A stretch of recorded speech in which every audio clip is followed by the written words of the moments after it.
Bonjour à tous. La victoire des Lions indomptables à prime sur leurs adversaires congolais a suscité des scènes de liesse à Douala et dans le reste du pays en écrasant les Congolais 2-1. Les poulains de Tongupile sauf le dernier carré de la compétition. Leur performance n'a pas fait oublier la controverse autour de la vente des billets de ce match et les problèmes autour des tests Covid réalisés sur les joueurs congolais, alors que le directeur du tournoi déclarait une vente record de tickets d'accès au stade selon les normes prescrites. 2 Camerounais ont été arrêtés hier samedi sur les emprises du stade Japoma. Ils étaient en possession de plusieurs dizaines de billets revendus à prix d'or aux supporters ayant eu du mal à trouver les tickets d'accès au stade Japoma. Au-delà de ces points d'ombre, le président de la République du Cameroun a tweeté ce matin pour commenter la victoire des Lions à prime. Paul Biya félicite la belle démonstration de la force d'une équipe unie. Il exhorte les Lions à prime à maintenir le fighting spirit. Après Douala, ces Lions indomptables se rendent au pied du char des dieux pour arracher leur ticket de qualification pour la finale du CHAN 2021. Limbé abrite ces matchs décisifs dans un contexte sécuritaire préoccupant et un climat sociopolitique tendu. Des violences meurtrières continuent d'être enregistrées dans plusieurs localités des régions anglophones. Malgré l'organisation du grand dialogue national, le massacre de Ngarbou, celui de Kumba et autres tueries sont la preuve que la guerre est loin d'être terminée. C'est du moins le constat que fait le président de la conférence épiscopale nationale du Cameroun lors de la rencontre avec le secrétaire d'État du Vatican en visite officielle au pays. Monseigneur Abraham Comé lui a fait savoir que l'offre de médiation de l'Église catholique a été rejetée. La demande des évêques du Cameroun de rencontrer le président de la République est jusqu'ici restée lettre morte. Pourtant, ces dignitaires religieux aimeraient discuter avec le président de la République et envisager des pistes de sortie de la crise anglophone. Pourquoi les interventions de l'Église catholique sur la vie publique au Cameroun sont perçues comme une ingérence? Le chef de l'État sera-t-il sensible au message de paix que lui adresse le pape François à travers son émissaire Pietro Cardinal Parolin? En coprésidant une messe ce dimanche à Bamenda, le secrétaire d'État du Vatican est-il en train de confirmer le positionnement de l'Église catholique du pape François comme médiateur probable dans la crise anglophone? Le Cameroun, lui, n'a pas fini de porter le deuil de ses 53 concitoyens morts calcinés à la suite d'un grave accident de la route suivi d'un violent incendie impliquant une camionnette transportant de l'essence et un bus gros porteur. L'encadrement des voyages de nuit suffirait-il à réduire le nombre d'accidents survenus ces dernières semaines, notamment sur la falaise de Tchang? À l'analyse des causes profondes de l'hécatombe survenue sur cette falaise, quelles sont les problématiques urgentes à résoudre pour éviter de tels drames? Ces préoccupations sont aussi pertinentes dans le domaine de la santé, où le pays enregistre une explosion des cas de Covid-19 et une deuxième vague d'épidémies plus meurtrières. Que font les autorités pour contenir cette épidémie et accélérer les préparatifs d'une campagne de vaccination? Ces questions brûlantes de l'actualité constituent le statut de droit de réponse. Mesdames, Messieurs, bienvenue dans cette émission où le choc des idées fait jaillir la lumière. Et pour cette nouvelle édition de droit de réponse, je reçois sur ce plateau Pierre-Emmanuel Bignam. Pierre-Emmanuel, bonjour. Bonjour Cédric. Bonjour à tous mes copanélistes. Bonjour à tous les prisonniers politiques du MRC. Je joins ma voix à celle du mouvement pour la renaissance du Cameroun pour une fois de plus adresser nos condoléances aux familles des victimes de l'accident de Tchang ce drame qui a frappé notre pays il y a quelques jours. Et nous sommes en train de connaître une page sombre de l'histoire de notre pays. Nous allons de catastrophe en catastrophe, de drame en drame, de sinistre en sinistre. Et nous ne savons pas où est-ce que, quel horizon cela va prendre et quand est-ce que cela va finalement s'arrêter. Voilà pourquoi nous, au MRC, continuons à crier à la justice, à crier, à dénoncer et à inviter le pouvoir de Yaoundé à se rendre compte que il est temps d'arrêter l'hémorragie parce que le sang coule tellement dans notre pays et sur tous les fronts. Vous êtes cadre militant du mouvement pour la renaissance du Cameroun. Merci d'être avec nous ce dimanche. Et en face de vous, c'est un militant du Rassemblement démocratique du peuple camerounais, le parti au pouvoir, Martin Zan. Martin, bonjour. Bonjour Cédric. Je suis d'ailleurs très content d'être ici. C'est ma première fois de participer à cette émission Droit de réponse. Je profite donc de cette occasion pour dire bonjour aux populations de Ngouantet, dans l'arrondissement de Kolmetet, et une fidèle téléspectatrice qui m'a demandé de vous transmettre ses salutations. Il s'agit de Carole Josepha Elangba. Merci d'être avec nous, Martin. Et sur le plateau de droit de réponse, il est parti de Bafoussam. Il a certainement arpenté la falaise de Tchan ces dernières semaines. Nous en parlerons avec lui. C'est le maire adjoint à Bafoussam, premier cadre militant du SDF, Maître Lavoisier de Sapi. Bonjour.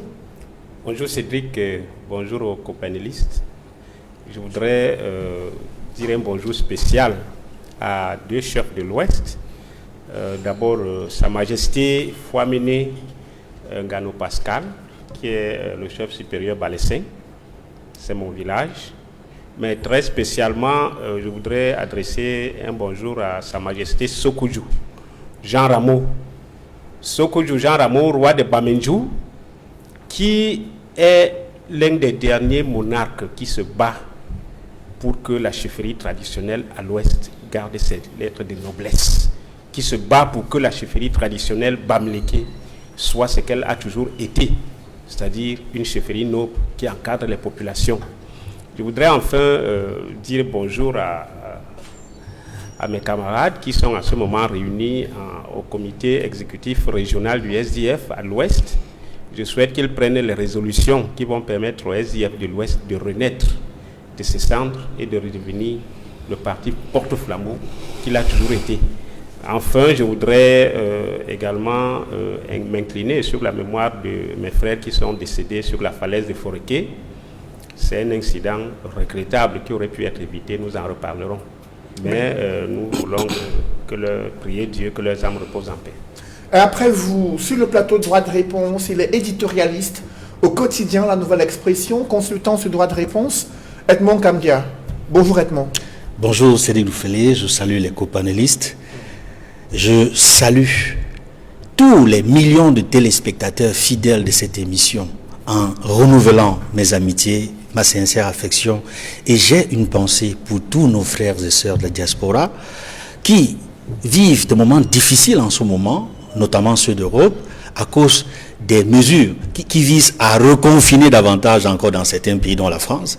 Mais j'ai également un mot pour nos frères et sœurs de la diaspora qui sont également au pays et qui ne peuvent pas se déplacer pour certains pays en Europe, y compris la France, qui a, à partir d'aujourd'hui, interdit l'accès, n'est-ce pas, aux personnes qui viendraient hors d'Europe dans leur territoire. C'est un moment difficile et je souhaite beaucoup de courage aux uns et aux autres. On va poursuivre cette émission avec vous, Maître Lavoisier Sapi. 53 Camerounais morts calcinés à la suite d'un grave accident survenu sur la falaise de Tchan. Accident suivi d'un violent incendie impliquant à la fois une camionnette transportant de l'essence et un bus gros porteur de l'agence Menois Voyage. Comment avez-vous réagi à la suite de cette tragédie? J'ai écrasé une larme. D'abord parce que c'est dans mon département que ce drame se passe.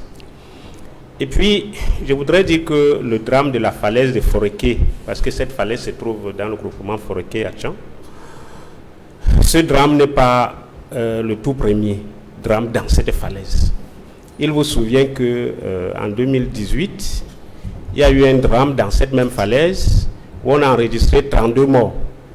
C'est un bus un bus gros porteur qui avait perdu ses freins et qui a dévalé dans le ravin. Il y a eu pratiquement 32 morts. Avant cela, il y a eu un autre drame dans la même falaise qui a ôté la vie à 15 Camerounais. Alors, on se pose la question, combien de morts faut-il avoir dans cette falaise pour prendre des dispositions qui s'imposent? Mais à la vérité, le drame de la falaise de Foréké nous interpelle à plus d'un titre sur la défaillance de l'État camerounais. Sur quel point précisément? D'abord pour dire que nous sommes au regret de constater que 62 ans que l'UC, l'UNC puis le RDPC gèrent ce pays, 38 ans de pouvoir de M. Paul Biya, nous n'avons pas de route au Cameroun. Nous avons des pistes au Cameroun, nous n'avons pas de route. Et c'est d'autant plus regrettable que la responsabilité d'assurer le droit d'aller et venir de chaque citoyen incombe à l'État. Le droit d'aller et venir est un droit de l'homme, un droit constitutionnel. Et c'est l'État qui doit assurer que le Camerounais jouisse de ce droit en lui construisant de bonnes routes. Allez au Nigeria, voyez comment sont les routes. Vous avez les routes qui sont larges de plus de 20 mètres et qui sont pour la plupart des routes à 2 voies. Le Bénin qui est plus pauvre que le Cameroun, allez voir l'état de route au Bénin. C'est des routes assez larges. Mais au Cameroun, prenez la plupart des grands axes routiers. Vous verrez que d'abord les routes sont très étroites et ensuite il n'y a pas d'accotement. C'est-à-dire qu'il n'y a pas de trottoir pour les piétons. Les piétons se disputent la circulation avec les véhicules sur les grands axes. Prenez la route Bafoussam-Douala, il n'y a aucun trottoir. Prenez la route Bafoussam-Yaoundé, vous ne trouverez pas de trottoir. Prenez Douala-Yaoundé, vous ne trouverez pas de trottoir. Comment est-ce que le gouvernement peut nous expliquer que 38 ans de pouvoir du président Paul Biya, alors que notre pays produit le pétrole depuis 1967, que nous n'ayons aucune autoroute, que nous n'ayons aucun échangeur. À Douala, il n'y a pas d'échangeur. À Yaoundé, il n'y a pas d'échangeur. 38 ans de pouvoir. Donc, la première responsabilité de l'État, c'est d'abord ça, l'absence des infrastructures routières. La deuxième chose, et ça va tout droit avec ce qui s'est passé, ce véhicule, selon les informations fiables qui ont été rapportées, c'est du carburant qui a été saisi par la douane, qui se trouvait sous main de douane et qui par la suite s'est retrouvé en train de circuler avec un douanier et un gendarme pour protéger une cargaison de fraudeurs. Comment est-ce que ce carburant est sorti du dépôt de douane? Vous savez, quand les douanes saisissent du carburant comme ça, on le teste. S'il est bon, on le vend immédiatement aux enchères. S'il n'est pas bon, on le détruit immédiatement. Mais le fait que ce carburant se soit retrouvé sur la route renvoie à la notion de corruption. La corruption qui gangrène l'administration publique camerounaise. L'administration camerounaise, l'administration publique est devenue une administration où tout se vend, où tout s'achète. Et ce carburant qui est sorti de la douane a traversé des contrôles de police et de gendarmerie. Comment est-ce qu'un carburant hautement frauduleux et dangereux pour la circulation a pu traverser les contrôles de police et de gendarmerie sans être stoppé? Donc, il y a là encore la responsabilité des fonctionnaires de l'État qui doivent être interpellés parce qu'ils sont directement les auteurs de ce drame. Nous savons que les accidents, ce n'est pas quelque chose de volontaire. L'accident est par essence quelque chose qui n'est pas voulu, ça arrive sans qu'on ait cherché. Mais nous savons également qu'il y a les défaillances humaines. Les défaillances humaines sont pour la plupart responsables des accidents de circulation que nous connaissons. Et ce véhicule qui a perdu ses freins dans cette falaise était un véhicule qui n'était pas en bon état. Donc il faut interpeller également les contrôles techniques des véhicules. Les agences de contrôle technique des véhicules n'ont pas fait leur travail. Et quand on revient à la responsabilité de l'État, je ne comprends pas pourquoi est-ce que sur des axes aussi dangereux, parce que quand vous voyez la falaise de Foléké, c'est 10 km où on serpente à n'en pas fini. Pourquoi n'avoir pas fait un viaduc qui permet de traverser cette falaise sans qu'on serpente? Parce que quand vous serpentez sur 10 km en descendant, ce n'est pas serpenter qui va empêcher que les gens ne commettent des accidents. Et surtout que les routes qui serpentent sont assez étroites. Donc moi je pense que l'État a une très lourde responsabilité dans cet accident. Et la dernière des choses que je voudrais dire, c'est que c'est très sérieux, c'est que le gouverneur de l'Ouest a annoncé que beaucoup de corps ne seront pas restitués. Parce que faute d'identification. Quand vous avez un corps qui est entièrement calciné, il ne reste que les os. Mais là, il faut faire appel au test ADN. Et je suis désolé parce que dans notre pays, on va vous dire qu'on a construit les hôpitaux généraux, on a fait ceci. J'ai eu un cas personnel où j'ai perdu un neveu qui est mort par empoisonnement. On a fait l'autopsie à l'hôpital départemental de Tchang. On a prélevé du riz et du sang, du riz dans ses estomacs et son sang. Il fallait expertiser ça pour déterminer la nature du poison qui a tué mon neveu. L'hôpital départemental de Tchang ne pouvait pas le faire. On m'a renvoyé au centre Pasteur. Au centre Pasteur, on m'a indiqué qu'au Cameroun, il n'y a pas un laboratoire pour faire l'expertise toxicologique. J'ai eu cette information au centre Pasteur de Yaoundé, que dans notre pays, il n'y a pas un laboratoire toxicologique pour examiner un sang empoisonné. J'étais surpris. D'ailleurs, ils m'ont demandé de saisir le ministre de la Santé, de le supplier, de leur faire payer ce genre d'appareil. Donc, comment est-ce que, dans notre pays, 60 ans après les indépendances, 38 ans de gestion du président Paul Biya, on soit incapable de faire les tests ADN au Cameroun? Justement, des préoccupations, qui se posent autour de ce drame. Mais il faut noter que la douane n'a pas réagi officiellement sur l'implication présumée de l'un de ses membres dans le cadre de ce drame. Mais Martin Zang, j'aimerais également avoir votre regard sur les causes profondes de ce grave accident suivi d'un violent incendie survenu sur la falaise de Tchang. Oui, je vais tout de même saluer la mémoire de M. Dufeu, commissaire spécial Etienne Lenoir et Balé Bindoumou, qui était commissaire spécial à Tchang, dans la ville de Tchang. Voilà, la situation, elle est un peu compliquée parce que nous devons la voir sur plusieurs angles. Monsieur, tout à l'heure, a beaucoup incriminé l'État, mais il faudrait qu'il comprenne une chose. Avant d'accuser l'État, et vous devez comprendre que le personnel que recrute l'État sont vos enfants, des malappris, des bandits, des corrupteurs que vous formez dans vos familles. Et lorsque l'État a besoin du capital humain, a besoin du personnel pour servir celui-ci, l'État va recruter dans vos familles. Et le drame de Tchang va survenir.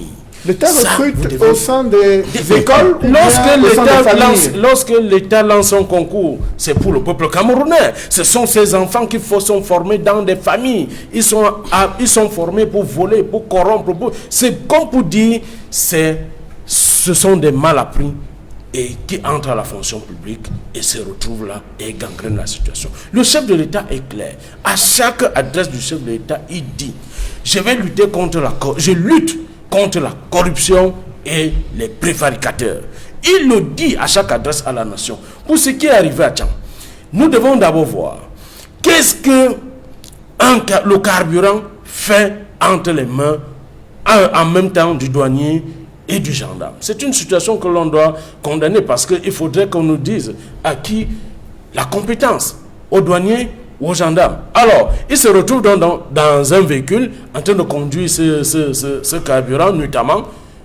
Mais on se pose une autre question. Avant que ces gens n'intègrent l'armée du Cameroun, la gendarmerie, il s'agit de l'armée, les paramilitaires, dont la douane, avant qu'ils n'intègrent, ils sont formés dans des familles. Et lorsqu'ils sont mal formés dans les familles, on les envoie intégrer les différents corps de l'État et ils font le même travail. Ce qu'ils faisaient dans leur famille, ils viennent faire ça dans leur propre travail. C'est ça, Tchang, d'une part. D'autre part, bon, moi je ne voudrais pas m'immiscer dans ce genre de choses, ceux qui parlent de sacrifice humain. Moi je ne veux pas parler de ça, mais il faudrait tout de même se dire qu'on en parle parce que en réalité ce qui se produit, ce qui se matérialise dans la journée, c'est ce qui s'est passé dans la nuit.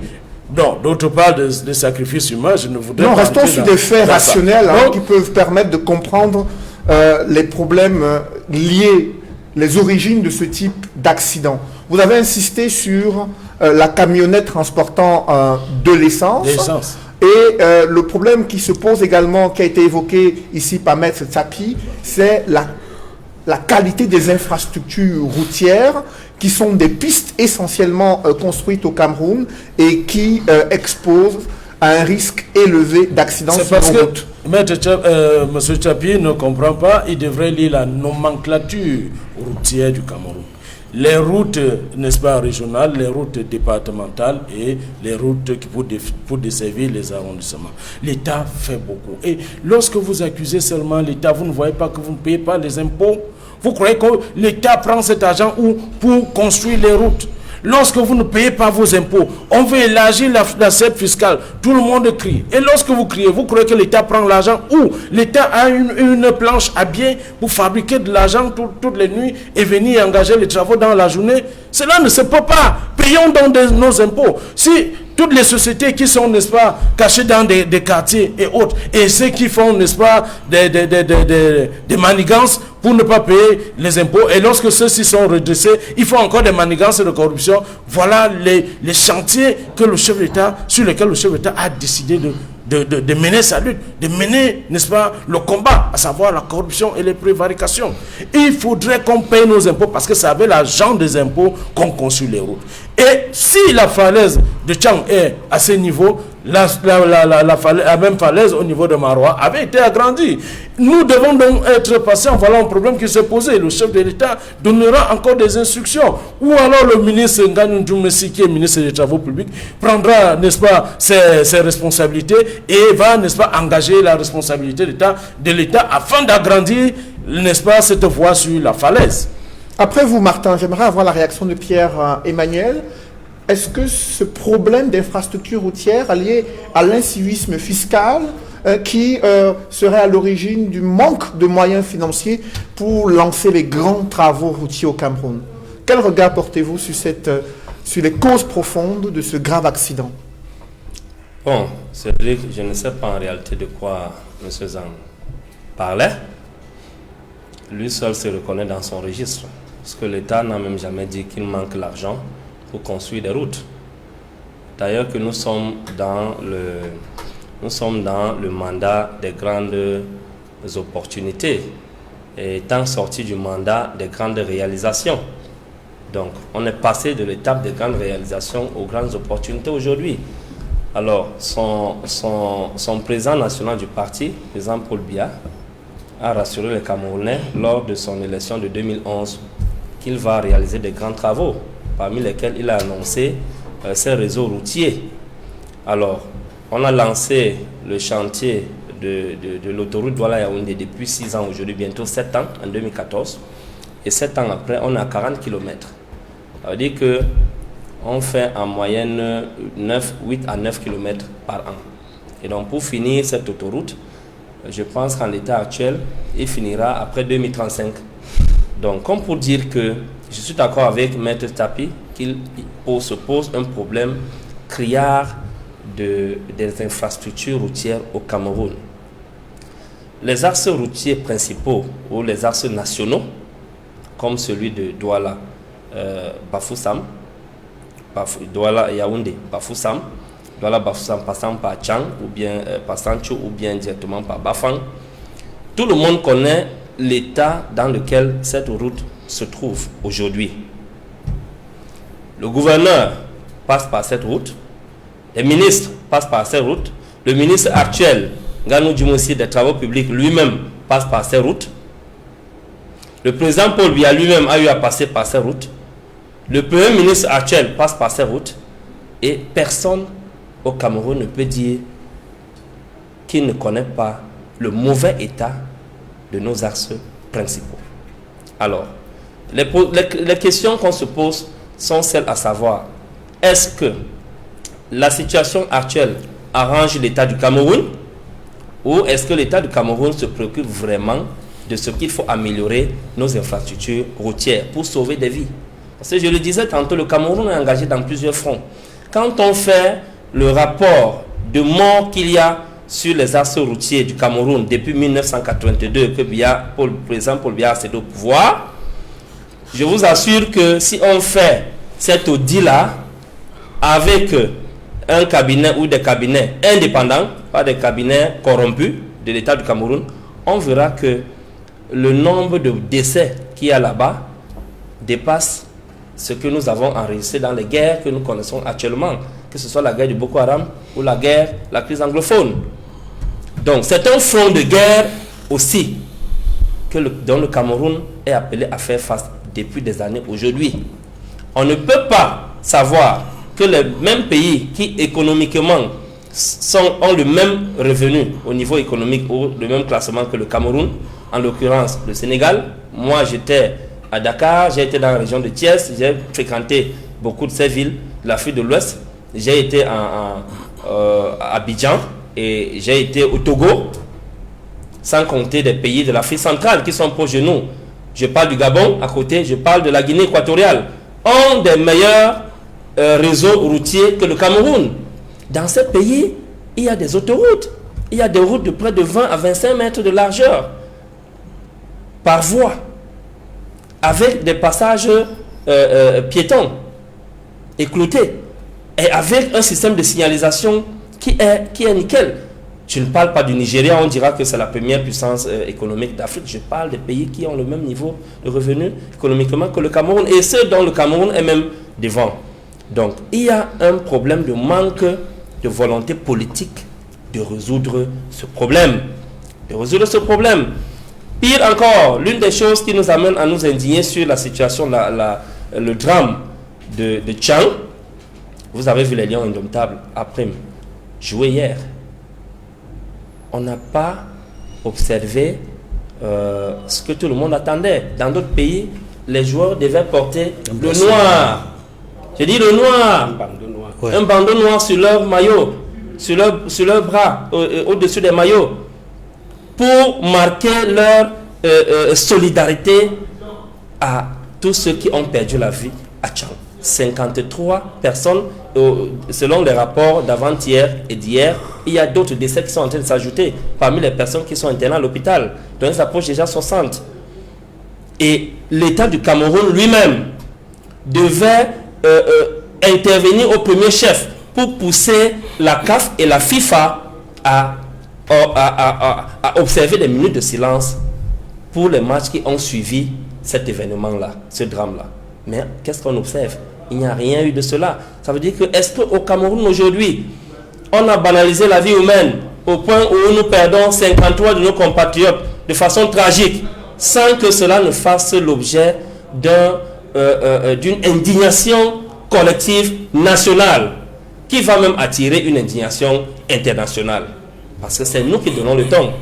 Si l'État du Cameroun fait semblant de ne pas officialiser, de ne pas s'indigner à la face du monde entier de 53 de ses compatriotes qui sont tombés sous le prétexte qu'on est en train d'abriter le championnat africain de football, ça veut dire qu'il y a un problème.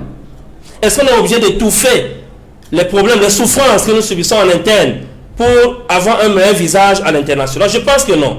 Je pense que le Cameroun aurait gagné à s'indigner et à demander à la FIFA et à la CAF d'observer les minutes de silence par rapport à ce drame, de le rendre public, et c'est cela qui amènerait même la communauté nationale et internationale à féliciter le Cameroun de ce que, malgré les différentes crises sécuritaires dont nous faisons face, nous avons le courage d'abriter cette fête africaine de football. Donc cela m'amène à revenir sur certaines problématiques. La première problématique dont je me questionne ici, c'est que quand est-ce que tout cela va finir? Quand est-ce que tout cela va finir? Quand est-ce que le sang va cesser de couler? Quelles sont les mesures que l'État du Cameroun est en train de prendre? La falaise de Tchang, on a parlé tout à l'heure de cas frauduleux du carburant. Tout le monde sait, au sud de tous, que dans nos villes, on voit ici au niveau de la vallée de Bessenguer, on voit ce trafic qui se fait à l'entrée de la ville de Douala. Nous savons tout ce qui se passe avec le carburant frélaté, avec le carburant détourné et tout ça. Qu'est-ce que les gendarmes avec les douaniers font dans l'escorte d'un camion qui est en train de porter un carburant qui est frauduleux? Autant de questions qu'on se pose.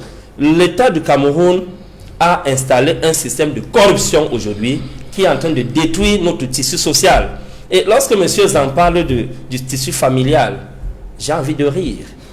Le programme scolaire qui éduque nos enfants à l'école, qui le met en application, c'est l'État qui met en application et qui oriente l'éducation de nos enfants dans les écoles.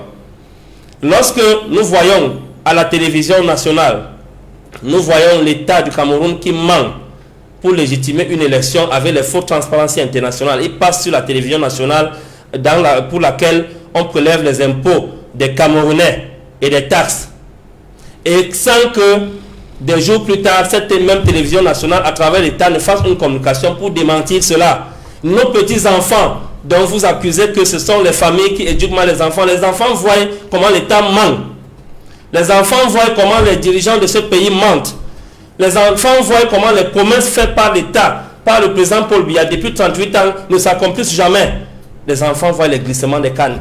Les enfants voient les détournements des deniers publics. Les enfants voient comment est-ce que les ministres qui détournent l'argent du contribuable camerounais sont des stars au Cameroun. Comment est-ce que vous ne pensez pas que la mémoire collective, à partir même de nos familles, pourra être entamée de ce que le Cameroun est au bord du chaos? Et cette mémoire collective, justement, on attendait une indignation collective après les condoléances du chef de l'État adressées au gouverneur et aux familles durement éprouvées. Seul l'ambassadeur du Cameroun en France s'est incliné devant une gerbe de fleurs représentant l'hommage de l'ambassade du Cameroun en France pour la mémoire de ses concitoyens décédés dans ce tragique accident. Comment expliquer cette absence d'indignation collective? Comment devrait-elle être impulsée, Edmond Kambia?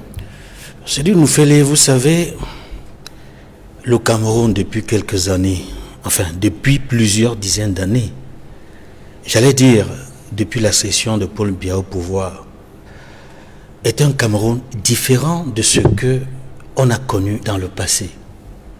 Quand je dis différent, c'est parce que lorsque Paul Biya accède à la magistrature suprême, le 6 novembre 82, il dit, lorsqu'il prête serment, « Je ne faillirai point ». Il s'appuie sur son illustre prédécesseur, Amadou Ahidjo, le premier président de la République du Cameroun, pour dire qu'il a reçu de lui l'héritage d'un pays prospère. Il ne faillira point. Le Cameroun n'est plus cet état prospère qu'il a reçu de son illustre prédécesseur. Il est passé d'un pays à revenu intermédiaire à un pays pauvre, très endetté, que certaines personnalités ont célébré et fêté, de passer de pays à revenu intermédiaire à un pays pauvre, très endetté. Il y a autre chose qu'il faut dire concernant l'indignation.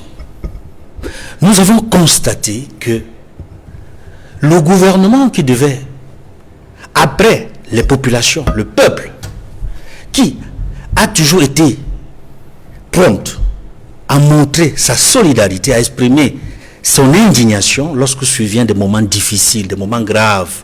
Et on l'a vu avec ce qui s'est passé, ce qui se passe encore depuis plus de 4 ans dans le nord-ouest et le sud-ouest. Les populations expriment chaque jour davantage leur indignation par rapport à nos frères et sœurs qui sont massacrés dans les régions du nord-ouest et du sud-ouest. Massacrés par les deux forces, par les deux camps. D'un côté, les forces de défense et de sécurité, de l'autre côté, les groupes armés des forces séparatistes, qui se font la guerre depuis 2017. Et cette guerre n'a pas cessé et provoque des déplacements massifs des populations. Ils sont environ 1 million aujourd'hui, nos frères et sœurs des deux régions du nord-ouest et sud-ouest, qui sont dans les régions francophones, dans les 8 autres régions, et qui fort heureusement sont accueillis les bras ouverts dans les 8 autres régions. Ça, c'est des signes de solidarité. Mais quand je parle d'indignation, c'est parce que nous avons le sentiment, avec les morts dans le nord-ouest et du sud-ouest, qui se retrouvent de tous les côtés, aussi bien du côté de nos soldats que de nos frères et sœurs, y compris les femmes et les enfants qui sont massacrés. On a vu la crise de Ngarbou, on a vu un bébé massacré à Mouyouka, on a vu d'autres crises comme l'affaire de Maotou récemment, où il y a eu d'autres personnes qui ont été massacrées et l'armée a dit que c'était juste une opération où des terroristes ont été, n'est-ce pas, éliminés. Mais il y a d'autres éléments qui nous montrent que ce n'était pas qu'une opération de ce type. Et que cela mérite une véritable enquête. Et nous attendons encore les résultats de l'enquête du ministère de la Défense. Je reste dans l'indignation pour dire que c'est en réalité le gouvernement qui devait impulser, après avoir écouté les pleurs des populations, après tous ces drames. Je parlais des drames de la guerre dans le Nozo, mais également les drames de la guerre depuis plusieurs années dans la région de l'extrême nord, avec les attentats de Boko Haram. Il y a la situation est aussi très grave aujourd'hui, qui est réelle à notre frontière avec la Centrafrique. Nous ne sommes plus en sécurité de ce côté-là, avec les événements qui surviennent depuis l'élection présidentielle en Centrafrique. Et il faut le dire également, pour rester sur le sujet. L'accident de la falaise de Tchang n'est pas le seul accident que nous ayons connu à avoir beaucoup de morts. Au mois de décembre, il y a eu un autre accident où il y a eu presque autant de morts. Mais on n'a pas senti de la part du gouvernement, au-delà, n'est-ce pas, des descentes sur le terrain de certaines autorités administratives pour faire le constat de la situation, on n'a pas véritablement senti de la part du gouvernement la volonté d'exprimer sa véritable indignation, au-delà même des condoléances, qui nous semblent étriquées et froids. Il dit des communiqués où on annonce les condoléances du chef de l'État au chef du gouvernement, mais qui ne montrent pas suffisamment que ça fait mal à ces populations-là, aux familles éprouvées. Je réitère mes condoléances aux familles éprouvées par les derniers accidents de la falaise de Tchang. Et je dois dire ici, il y a eu dans cet accident des familles entières qui ont perdu la vie. C'est-à-dire père, mère, enfants, frères et sœurs, dans le même accident qui sont décédés. Il y a eu dans cet accident qui sont morts de suite de l'accident et surtout de l'incendie. Parce que s'il ne s'agissait que de l'accident, il est fort probable qu'il y aurait eu plus de survivants. Mais c'est l'incendie consécutif à cet accident qui a provoqué plus de morts. Je disais donc que je souhaite qu'il y ait une enquête, une véritable enquête, au-delà des déclarations qui ont été faites par les autorités sur ce qui s'est passé à Tchang, qu'il y ait une véritable enquête pour qu'on sache véritablement pourquoi est-ce qu'on a pu constater qu'un camion transportant du carburant de contrebande, accompagné par un gendarme et un douanier, ont pu traverser toutes les barrières de contrôle, de police, et passer par une route dangereuse, parce qu'ils auraient pu passer, peut-être par un long chemin, mais plus sécurisant par rapport à ce qu'ils transportaient, ils auraient pu passer par Bafoussam. Mais cela ne justifie pas que les barrières de police et de gendarmerie aient pu laisser passer une telle cargaison qui a provoqué mort d'hommes et plusieurs dizaines de personnes mortes et incendiées. Donc, pour chuter, Cédric Noufélé, nous ressentons beaucoup de froideur dans les drames au Cameroun et dans des drames, que ce soit les tragédies liées aux causes naturelles ou des tragédies liées aux accidents, comme aux tragédies liées aux conflits, aux guerres. Nous ne ressentons pas que de la part du gouvernement ou de l'État de Cameroun, cette compassion, cette apathie, cette apathie-là, c'est-à-dire qu'une compassion véritable, sincère, vis-à-vis des populations, et c'est dramatique, et il faut le dire, face à la communauté internationale qui nous suit, face à nos frères et sœurs qui sont éprouvés par ces drames, que ce n'est pas bien. Il faut changer cette façon de se comporter vis-à-vis d'un peuple qui souffre, qui est en douleur. Vous connaissez un peuple qui ne souffre pas? Vous connaissez la partie du monde entier où le peuple ne souffre pas? Vous croyez... Martin, vous avez réagi tout à l'heure. Il faut noter qu'après avoir adressé les condoléances du gouvernement de la République, le ministre des Transports est annoncé ce dimanche midi sur la falaise de Tchang. Jean-Ernest Massinanga-Lebibé doit s'entretenir avec les transporteurs dans la région de l'Ouest. Et dans son communiqué, il avait déjà indiqué que cet accident survenu sur la falaise met en exergue la problématique des voyages de nuit qu'il faudrait encadrer.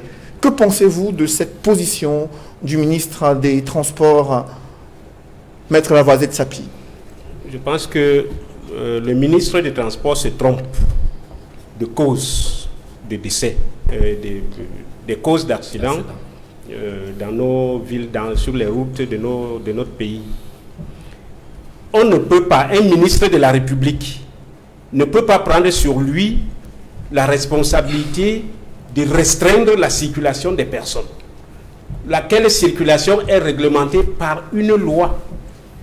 Il y a une loi sur la liberté d'aller et venir. Le ministre des Transports ne peut pas prendre une décision de restreindre cette liberté. Ce serait une décision qui viole la loi. Je pense qu'il faut plutôt réfléchir sur les causes réelles des accidents. On ne peut pas forcément éviter un accident de circulation. On peut ne pas... les accidents, il y en aura, même dans les pays où il y a des grandes routes, il y a toujours des accidents qui arrivent. Mais on peut les réduire à leur simple expression. C'est-à-dire que vraiment, quand il y a un accident, qu'on sente que ça a été le fait d'une cause inévitable. Mais pour le ministre, il y a des agences de transport interurbain qui affectionnent les voyages de nuit, notamment sur l'axe Douala-Bafoussam.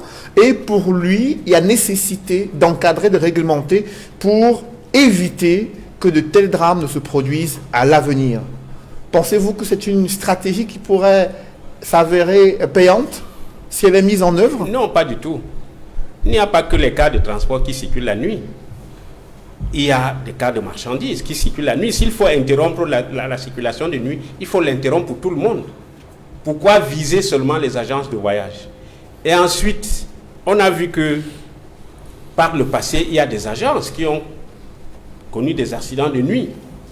L'ancien ministre des Transports, Bello Boba Maïgari, avait pris une telle décision de suspendre les transports de nuit. Oui. Qu'est-ce que ça a donné? Ça n'a pas empêché à ce qu'au Cameroun, il y ait des accidents, même de jour. Le problème n'est pas qu'on circule la nuit ou qu'on circule le jour. Le problème, c'est est-ce que l'État prend suffisamment ses responsabilités? Parce que ce qui s'est passé, c'est que le ministre Ngale Bibé Massina, lui, il a l'habitude de suspendre les agences pour un temps. 1 mois, 2 mois. Après, on les réhabilite et les mêmes causes produisent les mêmes effets. Je pense que la solution, c'est d'abord de doter notre pays de bonnes routes. Doter notre pays de bonnes routes. Et ensuite, le gouvernement doit pouvoir engager une lutte sans merci contre la corruption dans les services publics. Les contrôles de police et de gendarmerie sur nos routes, il est de la palissade que c'est des passoires. C'est des passoires. Regardez, vous avez, comme le phénomène de moto-taxi est actuellement assez développé à l'ouest pour les transports dans les champs, vous avez des motos qui portent 7 personnes et qui vous portent 8 régimes de plantain. Une moto, 8 régimes de plantain, 7 personnes sur une moto et qui traversent les contrôles de police et de gendarmerie à l'ouest du Cameroun. Mais comment est-ce que cela est possible? Quand je vois ça, je me demande comment est-ce que les policiers et les gendarmes ont pu laisser passer une telle cargaison. Imaginez le moindre incident, ça va faire 9 morts sur une moto. Pourtant, ils traversent les contrôles de gendarmerie et de police. Donc, le problème n'est pas d'interdire les transports de nuit. Les agences de voyage, elles aussi, il faudrait que le ministre des Transports prenne des dispositions pour sensibiliser les agences de voyage. Quand vous avez une agence de voyage qui utilise un même chauffeur le même jour, qui fait 3 voyages, Douala-Bafoussam, c'est pas normal. Est-ce que les chauffeurs là, est-ce que les agences de voyage respectent le temps de repos des chauffeurs, etc. Il y a tellement de problèmes que le ministre des Transports doit régler et qui relèvent de la compétence de son ministère, plus que l'interdiction de voyage de nuit. Et je répète que l'interdiction de voyage de nuit serait une décision contraire à la loi. Si le ministre prend une telle décision, il est en train de violer une loi. Il ne peut le faire que si on passe un texte à l'Assemblée nationale. Mais pour le moment, je ne vois pas l'Assemblée nationale en train de siéger pour demander aux Camerounais de ne plus circuler, même de nuit. Après, vous l'avez Et je voudrais quand même si vous me permettez, Cédric, dire un mot sur l'intervention de M. Zan tout à l'heure. Je pense que le problème de la corruption, M. Zan se trompe un peu lorsqu'il indexe les familles dans lesquelles les enfants sont nés et grandissent. Parce que je voudrais lui renvoyer la balle. Est-ce que M. Zan veut nous faire croire que lui, il a une femme, il a des enfants, que la première éducation qu'il donne à ses enfants, c'est la corruption et les détournements de fonds? C'est ce que vous voulez nous faire croire que dans les familles, on forme des voleurs? Ça veut dire que vous-même, dans votre famille, vous formez des voleurs? Est-ce que c'est ça? Non, je ne pense pas. Non, je ne pense pas. Je crois que... Je le dis, je le répète, M. Tchapi. Non. N'attendez pas que l'État forme son personnel. Vous devez former, parce que c'est le peuple camerounais, vous devez former d'abord les enfants à la maison. Maintenant, lorsqu'ils iront travailler à la fonction publique, ils seront droits. Ils ne seront pas corrompus, ils ne seront pas prévaricateurs. Votre position a été bien comprise. Vous jetez la probe sur le système éducatif camerounais. Non, et je parle de l'éducation familiale. Le système éducatif où on est... Montrez un livre qui demande de faire la corruption. Martin, qu'il réagisse jusqu'au bout. Sur le système de formation dans des écoles professionnelles. Ça veut dire qu'à l'école de gendarmerie, on apprend aux gens la corruption. Ça veut dire qu'à l'école des douanes, on apprend aux gens à faire la corruption. Vous m'avez mal compris. Je dis que ces gens, avant qu'ils n'aillent dans les écoles de gendarmerie, sont déjà mal appris. Vous dites que les Camerounais sont inciviques. Quand il a fallu construire le barrage de Memevele, le barrage de Mekine, le barrage de Lompanga, le port en eau profonde de Kribi, l'État a eu l'argent. Quand il a fallu construire le stade de Japoma, le stade d'Olembe, il y a eu l'argent. Les Camerounais payent leurs impôts. Je ne sais pas quel Camerounais vous indexez qui ne paye pas les impôts. Ils sont très nombreux. Non. Le système fiscal au Cameroun est déclaratif. Il a la parole. Alors vous déclarez sans qu'il a vous en prie, il a la parole. Vous allez réagir après. Oui, monsieur Cédric. Maître Sapi, allez-y. Je voudrais tout simplement dire que vous vous trompez gravement de cible. Je crois que les citoyens camerounais, d'ailleurs l'Ouest où je sors, allez à la direction des impôts. Renseignez-vous. L'Ouest paye les impôts toujours à 120-130%. C'est-à-dire qu'à l'Ouest, on récolte toujours plus d'impôts que prévu. Quand vous dites que les Camerounais ne payent pas les impôts, ça m'étonne. Avec quoi on vous paye, vous qui êtes salarié, si les Camerounais ne payent pas leurs impôts? Donc il ne faut pas avancer des arguments qui ne tiennent pas debout. Ici, là, nous sommes dans le cas où plus de 60 familles camerounaises sont en deuil. En deuil parce que l'État a failli dans ses responsabilités. Si l'État, voilà, si vous n'êtes pas fonctionnaire quand même, voilà, je retire mes propos, mais quand vous dites qu'on ne paye pas les impôts, si vous fonctionnez, ça veut dire que de toutes les façons, vous payez aussi vos impôts. Et si vous payez vos impôts, ça veut dire que les Camerounais payent leurs impôts. Donc nous sommes dans une situation où, parce que les blessés qui sont dans les hôpitaux sont en train de mourir. Et nous sommes dans une situation où on est en train de pleurer plus de 60 Camerounais qui ont perdu la vie de manière atroce. Je ne sais pas ce que vous savez que d'être brûlé vif. Oui. Vous le savez. Vous avez les yeux ouverts, vous avez déjà été brûlé. Vous voyez la mort venir. Vous le savez, M. Tchapi. Vous n'avez pas moyen de vous échapper. Donc je pense que cet incident, qui est un incident de trop, devrait permettre à l'État camerounais de prendre les décisions fortes. C'est pourquoi le ministre des Transports, ministre des Transports, il va se rendre sur les lieux, c'est bon. Mais ce n'est pas à l'Ouest qu'il faut trouver la solution. La solution est globale, parce que les accidents, ce n'est pas seulement à l'Ouest. Le ministre des Transports gagnerait à convoquer un état-major sur la sécurité routière au Cameroun. En attendant que vous nous dotez de bonnes routes, en attendant que vous permettez à ce que sur les contrôles routiers, on ne laisse pas passer les produits frélatés. Parce que ce qui s'est passé avec ces produits-là pose même le problème de ravitaillement des zones rurales et périurbaines en matière de carburant. Monsieur Cédric, comment faire pour que dans mon village, les gens consomment le carburant pur? Quelle disposition l'État prend-il pour que dans les villages, on ne nous vende pas de carburant frélaté? Et pour que le carburant frélaté arrive dans mon village, il faut bien qu'il traverse les contrôles routiers. Et face à ces préoccupations que vous posez, Martin Zan, qu'est-ce qu'il faut faire concrètement pour réduire le nombre d'accidents mortels sur les routes au Cameroun? Ce qu'il faut faire, c'est ce que le ministre des Transports, M. Massena Ngale Bibeye, est en train de faire. Il va prendre des mesures, contrairement à ce que Maître Tchapi a dit, qu'il va violer la liberté d'aller et de venir. C'est élémentaire, maître. Vous avez appris du droit comme moi. C'est très élémentaire. Lorsque il y a des problèmes, il y a une situation que l'on doit gérer, il y a des mesures de police qui sont prises par des autorités administratives.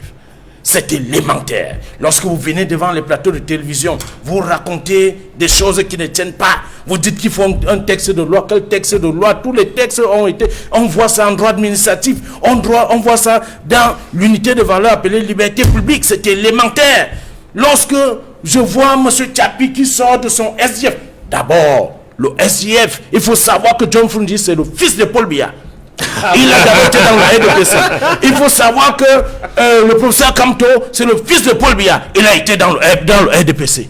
Au jour d'aujourd'hui. Donc, c'est élémentaire de venir dire que le ministre des Transports va violer la liberté d'aller et de venir alors qu'il y a des mesures de police. Alors, vous devez le comprendre. Martin, je vous en prie. Martin, restons sur le sujet. Vous êtes en train de dire que le ministre des Transports a la possibilité aujourd'hui d'interdire les voyages de nuit ou de réglementer. Lui, il a parlé d'encadrer les voyages de nuit. Parce que vous, quelle est votre position sur ce point précis? Ma position est celle du ministre. C'est lui qui a la situation de manière globale. Tous ceux qui prétendent avoir des informations, ceux qui ne sont même jamais allés à Tchang, ceux qui restent à Douala à longueur de journée, ils reçoivent des informations parfois tronquées dans les postes de radio et ils viennent sur le plateau de télévision raconter des balivernes. Ça ne saurait commencer et terminer comme ça. C'est le ministre des Transports seul qui est habilité à l'heure actuelle à prendre des mesures. Les mesures qu'il va prendre est d'abord de réglementer. Dans la réglementation se retrouve donc l'encadrement, parce que ça fait partie des mesures de réglementation. Mais est-ce que le problème, c'est le voyage de nuit ou alors c'est le manque de contrôle pertinent des camions qui transportent du carburant issu de contrebande? Oui, monsieur, c'est le problème de contrôle des agences de transport pour se rassurer que les différents chauffeurs respectent les horaires de travail et qu'ils puissent effectuer moins de voyages contraignants qui les permettraient d'être éveillés. Effectivement, est-ce que ce n'est pas là le problème? Dans le cas d'espèce, nous avons la preuve sous la main. Je prends tout le peuple camerounais en témoin. Nous avons la preuve sous la main. La liste des voyageurs que l'agence de voyage a fournie faisait état de 36 personnes. Comment on a 53 morts et d'autres dans les hôpitaux? Ça veut dire que le conducteur du gros porteur a pris des gens en cours de route. Il s'est fait de l'argent. C'est là où je parle de l'éducation. Nous avons un problème éducationnel. On dit de ne pas faire de surcharge. On dit de ne pas ramasser les gens en route. Ils auraient pu prendre des terroristes et que ceux-ci allaient, n'est-ce pas, abattre tous les voyageurs. Il y a ce cas. Bon, maintenant nous sommes donc face à une situation. On dit que c'est le brouillard. Donc, le chauffeur a été aveuglé par le brouillard. On s'est dit, s'il y avait brouillard, et comme il est souvent lourd, donc les deux chauffeurs ont donc été aveuglés par le brouillard. Donc c'est un incident qui arrive de manière naturelle. Ça ne veut pas dire vous allez impliquer l'État. Mais vous prenez seulement ce cas. Mais vous ne dites pas combien de voyages ont été satisfaits sur la même route, le même jour, la même nuit. Mais vous venez ici pour tirer sur l'État. Vous dites même, M. Tchapi, il dit qu'il n'y a pas de route. Vous avez fait comment pour être ici? Vous avez fait comment pour vous déplacer et venir ici en studio? Vous avez pris une route, non? Bien bitumée, non? Tout à l'heure, lorsqu'on vous attendait, vous étiez à Bonabéry. Vous avez vu l'infrastructure. Vous avez vu ce que l'État du Cameroun a conçu, le pont de Bonabéry, le deuxième pont. Vous avez dit qu'il n'y a pas d'échangeurs. Vous êtes passé par où? Il n'y a pas d'échangeurs sur cette route. Bonabéry, il n'y en a pas. Et il y en a. Et il n'y en a pas ici à Village, au quartier Village. Et il n'y en a pas. Vous ne voyez pas l'échangeur à Bonabéry? Si vous ne voyez pas l'échangeur à Bonabéry, vous devez donc consulter en ophtalmo. Après vous, Martin Zan, j'aimerais avoir la réaction de Pierre-Emmanuel Bignam sur les mesures à prendre pour éviter ce type d'accident sur nos axes routiers. C'est-à-dire, le RDPC a quelque chose pour laquelle ils ont excellé en 38 ans de gouvernance. C'est l'art d'être hors sujet. C'est une technique qu'ils ont toujours utilisée pour créer la diversion et égarer les Camerounais sur les véritables enjeux de l'heure. Et c'est le cas avec les propos de M. Zan sur ce plateau. Je veux que M. Zan revienne sur le sujet et qu'on le traite. Qu'est-ce que vous voulez? Vous voulez qu'on parle de quoi? Lorsque le ministre parle des voyages de nuit, parce que l'accident a eu lieu sur la route de l'Ouest, ce ministre sait pertinemment que dans la culture des populations de l'Ouest, du Nord-Ouest et du Sud-Ouest, les voyages de nuit font partie de leurs habitudes de vie. Est-ce que ce ministre pouvait dire la même chose, faire la même déclaration, s'il s'agissait d'un grumier qui aurait causé des morts sur une route de Bélabor, à l'Est? Voilà donc le tribalisme que vous exaltez. Est-ce qu'il aurait dit la même chose? Vous faites l'apologie du tribalisme. Voilà le MRC. Permettez qu'il aille jusqu'au bout pour qu'on comprenne son point de vue. Voilà. D'accord. Oui, Pierre-Emmanuel, allez-y. Est-ce que le ministre aurait fait la même remarque? Il faut que le ministre de la République sache que il y a certaines positions et certaines déclarations qui peuvent amener les uns et les autres à se poser des questions et à transposer ça sur d'autres paradigmes.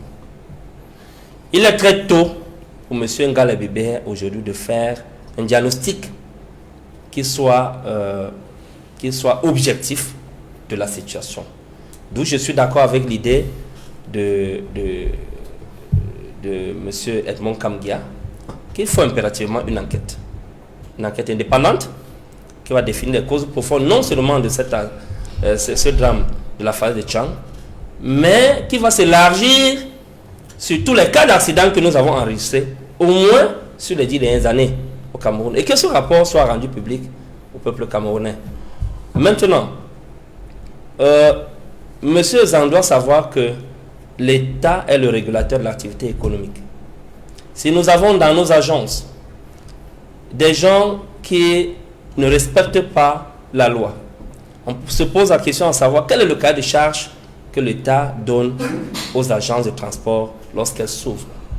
Et au-delà du cahier de charge, qu'est-ce que l'État met en place comme contrôle pour veiller à ce que ce cahier de charge soit réalisé? On a vu dans les agences tout récemment un cas d'un meurtre dans une agence ici à Douala.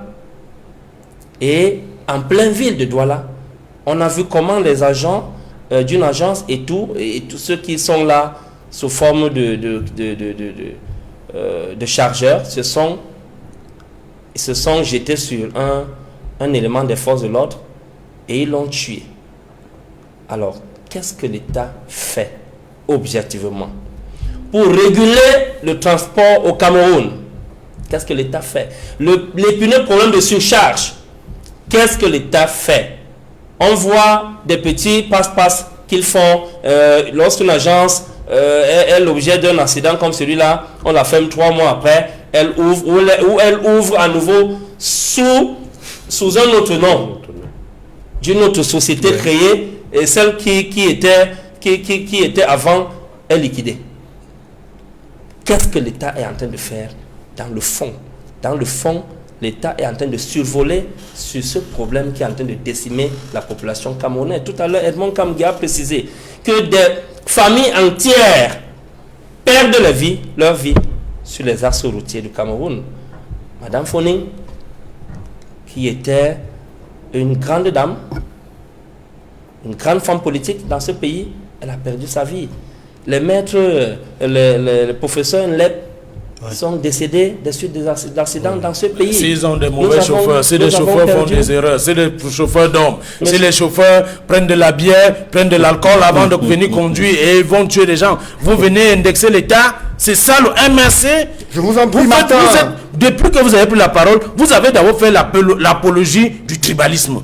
Vous avez fait ça. Vous avez indexé le ministre Ngale Bibé. Maintenant, vous venez nous dire comment, comme ils ont les personnalités du Cameroun ont fait des accidents, vous allez encore indexer l'État. C'est l'État, vous avez dîné avec l'État? Martin, je vous en prie, il a la parole. Ça se voit en droit administratif. Vous avez Emmanuel a la parole, Martin, je vous en prie. D'accord, Cédric. Pierre-Emmanuel, allez-y. Monsieur Zang, je vous écoute. Quand les villageois prennent la parole là où il y a des gens civilisés, il faut qu'ils prennent la peine d'apprendre comment on est civilisé et comment on vit avec les gens civilisés. On n'est pas ici toujours en train d'invectiver, toujours en train d'insulter. C'est votre propre. Lorsque vous n'avez pas d'argument, vous insultez. Je vous en prie, Martin, pour qu'on puisse comprendre les avis des gens, permettez-moi jusqu'au bout. Admettons même qu'un chauffeur soit sous, qui doit faire des contrôles systématiques qui nous amènent à faire des tests d'alcoolémie sur ces chauffeurs. Qui doit faire ces contrôles? C'est l'État. L'État est là pour ça. Est-ce qu'on fait les tests d'alcoolémie sur les axes principaux du Cameroun? On les fait. Les axes nationaux? On les fait. Pas de tests. Je dis on les fait, j'affirme, je le confirme ici sur le plateau d'Equinox TV. Vous affirmez que vous avez déjà été intercepté. Moi j'ai déjà. J'ai véhicule vous-même. J'ai dit moi. Et que vous avez fait je ne suis pas. Vous ne pouvez pas savoir. Vous ne pouvez pas connaître ma vie privée. On va vous dire. Martin et Pierre-Emmanuel. Oui, Martin et Pierre-Emmanuel. On va avancer dans le débat, messieurs. Marielle ne doit pas nous distraire. Nous sommes en train de dire que l'État du Cameroun n'est pas en train de prendre la pleine mesure de la situation ou fait semblant de ne pas comprendre la profondeur de la douleur que les Camerounais connaissent depuis 1982 sur nos axes routiers. Il y a des familles entières qui ont été décimées. Nous pensons que le ministre doit instruire une enquête qui soit indépendante sur tous les cas d'accidents similaires et que ce résultat d'enquête doit être communiqué au peuple camerounais qui a droit à la vérité et à ce que la justice soit rétablie. Maintenant, au-delà de ça, admettons que ce n'est pas du jour au lendemain que les infrastructures, nous allons avoir des infrastructures adaptées. Il faut que l'État mette sur pied une commission ad hoc qui nous permette de chaque année, comme nous sommes en 2021, le ministre des Transports devrait nous donner le cahier de charges du ministère des Transports et les urgences, les objectifs qui sont sur les axes routiers. Est-ce qu'il a un objectif de 0 mort cette année? On n'en sait rien. Est-ce qu'il a un objectif de 10 morts? On n'en sait rien. Est-ce qu'il peut nous faire le bilan sur les différents cas d'accident qu'il y a eu? Est-ce qu'il y a eu régression ou il y a eu progression des cas d'accident sur les axes nationaux? On n'en sait rien. Nous ne savons rien de tout cela. Des choses basiques, comme le compteur des agences de transport, n'est pas fait. Alors, on ne peut pas continuer sur cette voie-là. Parce qu'à un moment donné, le peuple va atteindre le niveau de un ministre de la République et sera obligé, le premier ministre sera obligé de prendre sa destinée en main. L'État du Cameroun interpellé également sur la question de la crise anglophone, Edmond Kamgia, et ces révélations, nous les tenons du président de la conférence épiscopale nationale, Monseigneur Abraham Komé, a révélé qu'il y a eu une offre de médiation faite par les évêques du Cameroun, laquelle offre a été rejetée par les caciques du pouvoir de Yaoundé, qui estiment que l'Église catholique fait de l'ingérence dans la vie publique du Cameroun. Comment appréciez-vous cette révélation de Monseigneur Abraham Komé, président de la conférence épiscopale du Cameroun, sur la gestion de la crise anglophone? Le président de la conférence épiscopale nationale du Cameroun a donc parlé à l'occasion de la visite qu'effectue depuis quelques jours au Cameroun le secrétaire d'État du Vatican, du Saint-Siège, le cardinal Pietro Parolin. Une révélation grave, mais qui au fond ne nous surprend pas.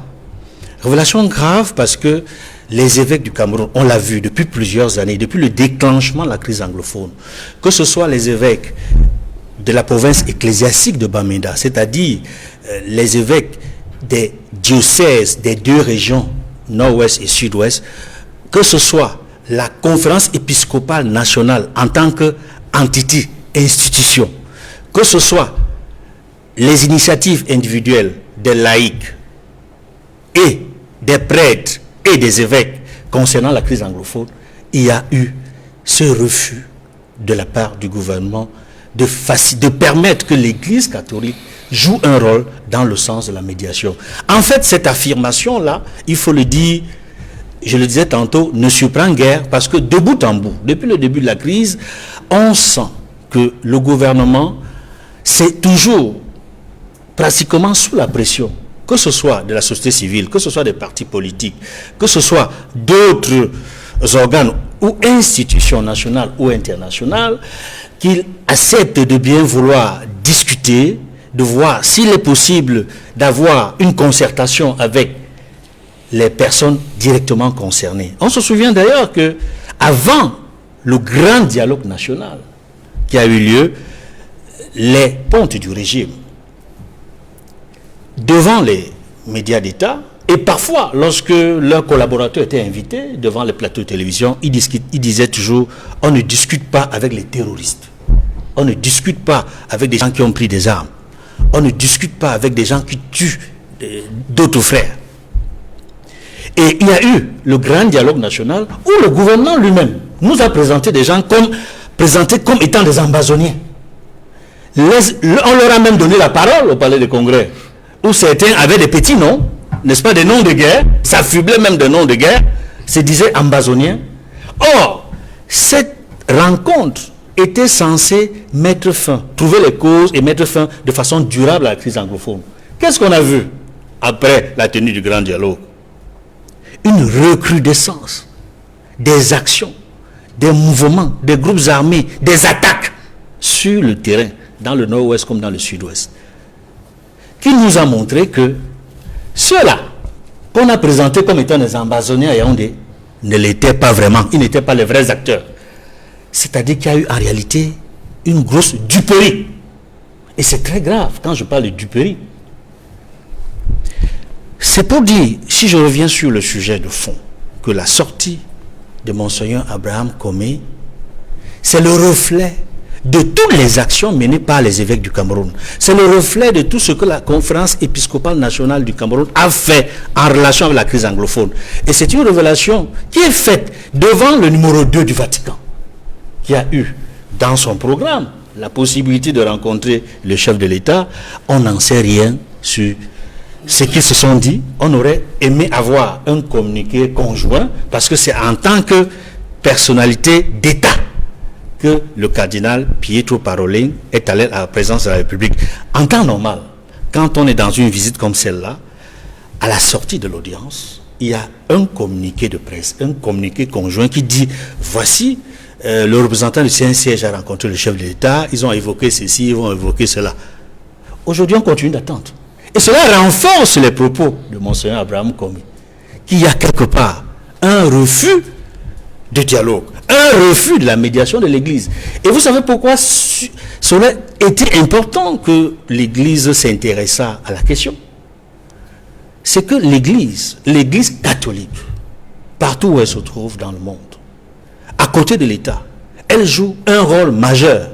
Parfois même, elle anticipe sur ce que doit faire l'État dans la construction des infrastructures en ce qui concerne la santé et l'éducation.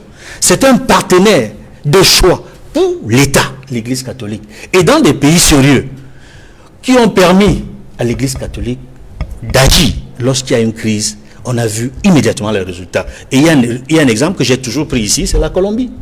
Lorsque le président Manuel Santos a pris le pouvoir en Colombie, après 50 ans de guerre, il a dit vraiment, je veux que cette guerre s'achève. Il a pris toutes les mesures pour entrer en contact avec les chefs de guerre. Et pour rassurer les chefs de guerre, il fallait qu'il y ait un médiateur. Et c'est l'Église catholique qui a joué le rôle de médiation pour qu'il y ait vraiment cette sortie de guerre après plus de 50 ans en Colombie. Après vous, Edmond Kamgia, Maître Lavoisier Tchapi, il y a un ministre de la République qui a déclaré que le gouvernement a gagné la guerre dans le nord-ouest et le sud-ouest. Et quelques semaines plus tard, le président de la conférence épiscopale fait savoir au numéro 2 du Vatican que beaucoup reste à faire afin de mettre un terme à la guerre dans le nord-ouest et le sud-ouest. Ces différentes prises de position entre le regard du gouvernement et le regard de l'Église catholique sur l'évolution de la crise, comment vous entrevoyez cette situation? Bien, Cédric, avant de rentrer dans le sujet de la crise anglophone, permettez-moi de dire encore un mot sur les voyages de nuit que le ministre du Transport s'apprête à interdire, parce que je trouve que le sujet est sérieux. Sérieux parce qu'il faut s'interroger pourquoi les gens voyagent la nuit. Si je prends le cas de l'Ouest, les voyages de nuit que vous avez dans la semaine, c'est à 80% les commerçants qui partent de Bafoussam, qui partent du nord-ouest pour se ravitailler à Douala, qui doivent arriver le matin, acheter leurs marchandises et repartir l'après-midi. Ce qu'ils ne peuvent pas faire si les voyages de nuit n'existaient plus. Parce qu'il va falloir qu'ils viennent à Douala, achètent les marchandises, ils ne peuvent pas voyager la nuit, dorment pour repartir le lendemain. Ce serait une catastrophe pour les opérateurs économiques. Et nous avons également le transport. Il y a une agence de l'Est à Bafoussam, Bafoussam Bétois. Ils partent à 16 h pour voyager la nuit, arriver à Yaoundé le matin pour pouvoir joindre Bertois en journée. Vous avez à Yaoundé les agences qui font le trajet Yaoundé-Ngaoundéré. Si on interdit les voyages de nuit, ça veut dire que le citoyen qui part de Yaoundé pour Ngaoundéré va dormir quelque part dans la forêt de Garouaboulaye. Parce que là où la nuit le trouve, il ne peut pas continuer, il va attendre pour partir le lendemain. Ce serait une catastrophe pour la circulation routière au Cameroun. C'est pour ça que j'ai dit que le ministre des Transports doit suffisamment réfléchir. L'interdiction des voyages de nuit, est-ce que ça nuit à l'économie nationale? D'abord, prioritairement, avant de voir le mouvement des personnes.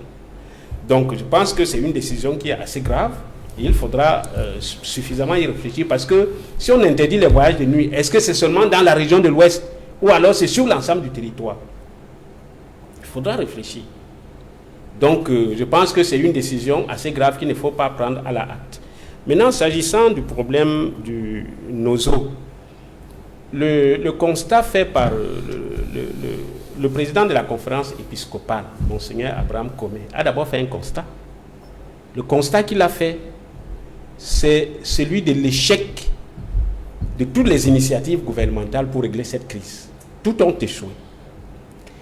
J'étais à Bamenda jeudi, il y a 3 jours, j'étais à Bamenda jeudi. De Bouddha à Bamenda, c'est un calvaire sur la route. Pour le moment, le trajet Bouddha-Babajou, il y a une société, il y a la société française, Satom, qui depuis 4 ans n'arrive pas à faire 20 km. Mais à partir du moment où vous franchissez, vous avez franchi la ville de Babajou et que vous entamez la région du Nord-Ouest, il n'y a aucune société sur la route. C'est une route qui est désagréable à parcourir. Quand vous arrivez dans la ville de Bamenda, ça c'est une situation qui date de jeudi. C'est un nuage de poussière dans toutes les rues de Bamenda. Si vous y allez à l'heure actuelle, c'est un nuage de poussière partout. Comme vous dites qu'il n'y a pas de bitume à Bamenda, allez-y. Vous sabotez l'État. Allez-y. Bamenda n'est pas bitumé. Je vous rappelle la ville de Bamenda n'est pas bitumée, monsieur Tchapi. Écoutez ce que vous dites. Permettez qu'on comprenne au sujet de l'État. Je vous en prie, Martin. Il a la parole. D'accord. Avant que je n'arrive à Bamenda, 4 jeunes adolescents venaient d'être abattus par l'armée camerounaise. C'est des élèves. J'ai personnellement vu le deuil dans le domicile d'un de ces adolescents. Et j'ai pris la peine de m'arrêter et d'interroger les gens qui étaient là. Qu'est-ce qui se passe ici? Je savais déjà ce qu'il y a. C'est des jeunes gens qui ont été abattus par l'armée. Mais l'armée camerounaise les accuse d'être des sentinelles de ces groupes armés terroristes et que c'est lors d'un raid qu'il y aurait eu des balles perdues qui auraient touché ces jeunes à Bamenda. Oui, ça veut dire que des civils innocents continuent de mourir dans la crise anglophone. Et avant ces jeunes gens... Vous croyez que ceux qui... Avant ces jeunes gens sont des hommes armés? Des hommes de nous avons perdu... sont des civils. Des policiers, 3 policiers, 1 gendarme à Bachoua, abattus par les séparatistes. Donc, lorsque un ministre de la République prend sur lui de dire qu'il y a la paix dans le nord-ouest et le sud-ouest, Je dis que c'est une déclaration irresponsable.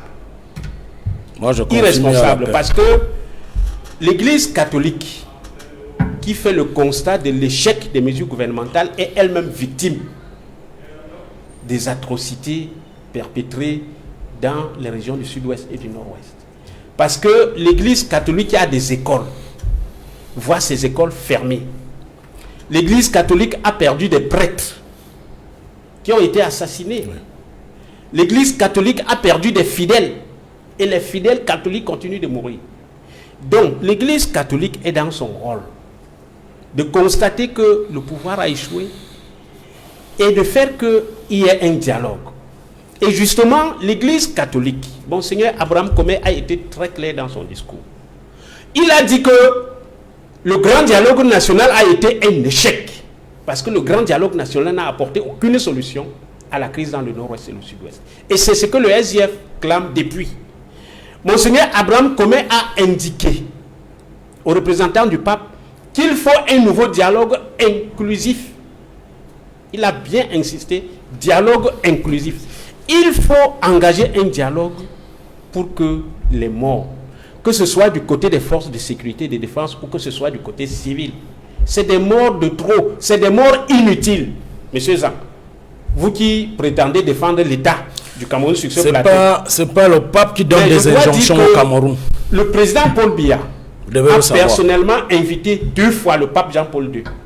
Dans le cadre religieux et des relations internationales. A invité le pape.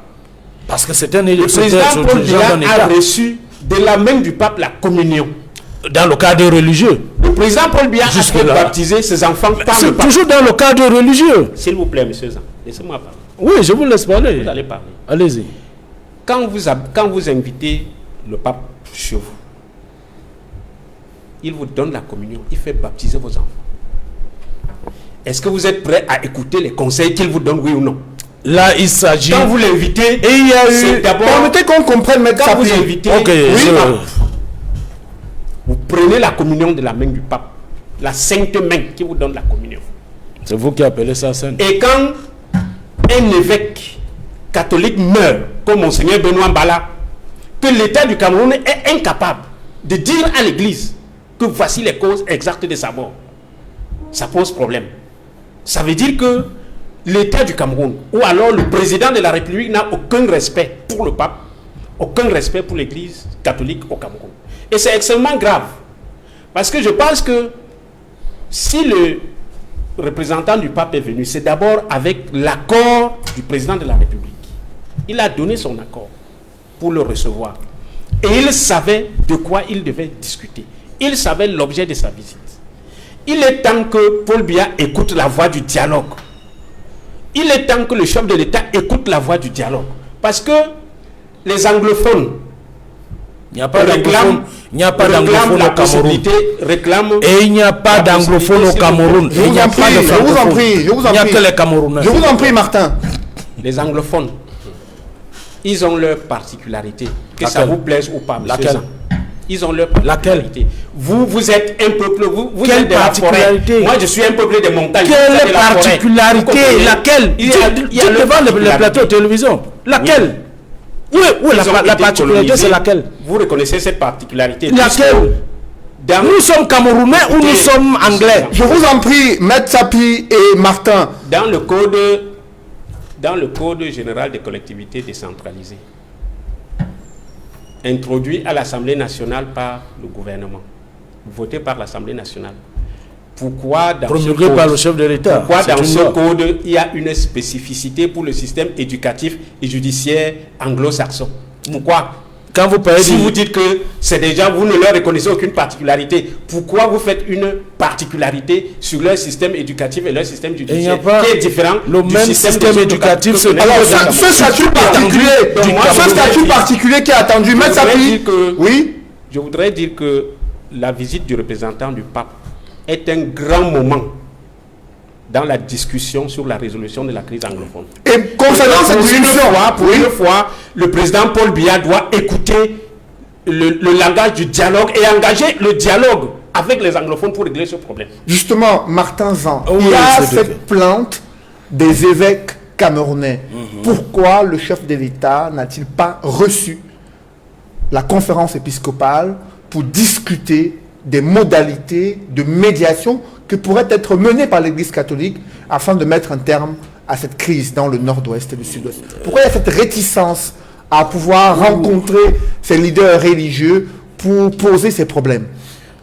Voilà, j'aimerais d'abord dire à M. Bignam, pour faire un petit rétro, que le ministre rend compte au Premier ministre. Et le Premier ministre rend compte au chef de l'État.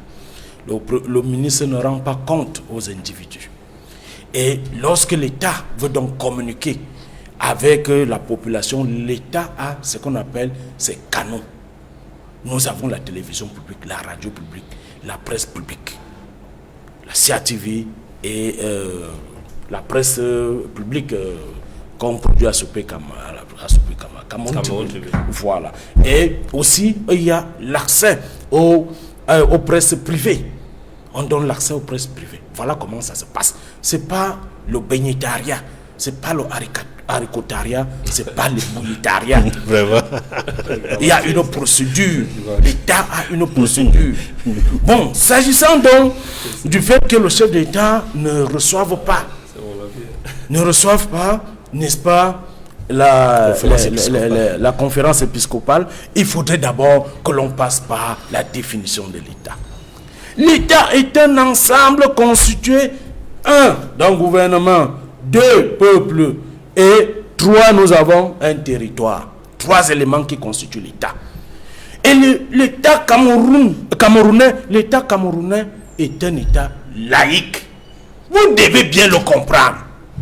Que l'État du Cameroun est un État laïque. Dès lors, ça c'est mon interprétation bien sûr, dès lors que vous commencez à recevoir les catholiques, est-ce qu'ils sont romains?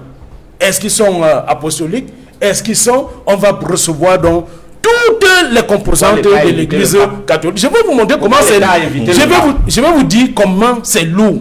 L'État invite aussi les autorités islamiques si vous ne le savez pas. Donc, maintenant, lorsque nous allons prendre l'islam, ceux qui sont musulmans, on va prendre les chiites, on va prendre les sunnites. Après, on va prendre les témoins de Jéhovah. Après les témoins de Jéhovah, on va prendre tous les animistes qui sont dans toutes les 10 régions du Cameroun. Vous voyez comment c'est lourd. Maintenant, nous allons prendre ceux qui sont dans les églises de réveil. Vous connaissez combien de composantes d'églises de réveil? Dès lors que le chef de l'État reçoit... Au même niveau que l'église catholique. Monsieur Tchapi, écoutez-moi bien. Il a la parole. C'est pas possible. C'est même élémentaire. J'en ai oublié. Un droit d'initiative pays. Un droit d'initiative prostitué. Un droit d'initiative, je vous en prie. Il a la parole. Et en droit d'initiative, il y a eu séparation de la religion dans l'église catholique et l'État. Ça s'est passé en France, à titre de droit comparé. Vous devez le savoir si vous êtes avocat. C'est élémentaire. C'est un truc que vous devez, quelque chose que vous devez dire aux gens parce que vous avez fait le cours. Mais Martin, dans le cadre de la crise anglophone, il y a eu une initiative qui a été mise en place. Je vous en prie, messieurs. Il y a eu une initiative qui a été mise en place par le cardinal Christian Toumi. Dans cette initiative, il y avait des leaders religieux issus du monde de la communauté musulmane, des leaders de l'église presbytérienne et baptiste, du moins les principales congrégations religieuses du nord-ouest et du sud-ouest qui se sont mises ensemble pour mettre sur pied la conférence générale anglophone et souhaitaient rencontrer le président de la République pour pouvoir discuter avec lui. Pourquoi malgré cette mosaïque de leaders religieux issus de ces 2 régions, pourquoi malgré ça le chef de l'État ne les a pas reçus? Nous avons porté le chef de l'État, son Excellence Paul Biya, au pouvoir. C'est pas pour recevoir une certaine catégorie de la population. Le chef de l'État reçoit toute la population. Donc on ne saurait choisir, Cardinal Christian Toumi, qui aujourd'hui capitule, ne peut pas choisir des leaders religieux, dire que voici les leaders pour imposer ou pour proposer à un chef de l'État. C'est le chef de l'État, il est là pour tous les Camerounais. Voilà pourquoi ça a été rejeté. Le chef de l'État, Paul Biya, ne reçoit pas une catégorie, mais reçoit toute la population. Voilà. Ainsi dit, voilà, de l'opposition. S'il vous plaît, vous pouvez me laisser parler. Vous allez me faire perdre le fil des idées. Le chef de l'État n'a reçu personne. S'agissant du cardinal Christian Toumi, qui a longtemps invectivé l'État, qui a indexé le chef de l'État, qui a parlé de tout le monde et qui a dit qu'il peut, n'est-ce pas, être intermédiaire, qui peut arranger. Donc il connaissait même où se trouvent les terroristes. Et il savait où les trouver. Et de temps en temps, il partait les rejoindre et il disait qu'on l'a capturé. Bon, lui-même a capitulé. Vous avez suivi l'interview à la CATV. Il a capitulé. La paix règne désormais dans le Nozo. C'est terminé. Sur quel point, il faudrait que les gens arrêtent de venir sur lesquels vous appuyez pour estimer qu'il y a la paix dans le nord-ouest, le sud-ouest. Pourtant, on a vu la délégation du cardinal Pietro Parolin arriver sous forte escorte militaire hier samedi à Bamenda. Même le secrétaire général de la présidence de la République est arrivé aujourd'hui très tôt. On lui assure la sécurité. Sous forte escorte militaire. Ce sont des images qui n'étaient pas vues avant 2016. On lui assure la sécurité. Est-ce que ces images ne sont pas illustratives de ce qui Non, ça fait partie des règles de la diplomatie. La protection des étrangers, la protection des émissaires. On protège tout le monde. S'il y a eu une forte délégation de l'armée dans le Nozo hier, c'est pas peut-être pour montrer qu'il y a guerre. D'abord, vous êtes une grande chaîne de télévision que j'aime, n'est-ce pas, j'initie même mon fils, je demande à mon fils d'écouter. Vous devrez déjà avoir l'information. Prenez 2 semaines en arrière, vous allez nous dire, vous aurez pu dire que bon, il y a eu ceci à tel endroit, ceci à tel endroit. Vous êtes plus informés que nous autres. Donc, si vous n'avez pas cette information, vous convenez donc avec moi que la paix règne. Et si, n'est-ce pas, l'émissaire a été conduit, ce sont des mesures de sécurité. Le chef de l'État protège tous ses émissaires. Le chef de l'État, et c'est dans le cadre des relations diplomatiques. Il faut savoir que c'est une relation d'État à État. Le Vatican, c'est un État. Sécurité contre alors permettez-moi, comme le Vatican c'est un État, le Vatican a envoyé son émissaire dans un autre État appelé État du Cameroun. Alors le fait que le chef de l'État accepte que le numéro 2 du Vatican se rende à Bamenda, est-ce que cela témoigne de ce que le chef de l'État est prêt à accepter la médiation de l'Église catholique dans la résolution de la crise? Le chef de l'État est même plutôt, d'après mon interprétation, c'est pas celle du chef de l'État, mais M. Cédric nous fait. Le chef de l'État est plutôt en train de lui dire, je vous avais dit, il n'y a rien. Allez vérifier vous-même. Allez vérifier par vous-même. Hein? C'est ce que le chef de l'État dit. Allez vérifier par vous-même, vous reviendrez me dire. Mais les gens meurent là où il n'y a rien. C'est que je vous ai dit qu'il n'y a rien. Alors après vous, Martin, j'aimerais avoir la réaction de Pierre-Emmanuel Bignam. Cette attitude du gouvernement camerounais et du président de la République qui, selon les évêques, refuse d'entendre le son de cloche venant de ces leaders religieux camerounais qui disent avoir une maîtrise de la situation sur le terrain et qui souhaitent échanger avec la plus haute autorité du pays sur les voies de sortie d'une crise. Depuis près de 4 ans, ils n'ont pas été reçus malgré les propositions de bon office pour une médiation.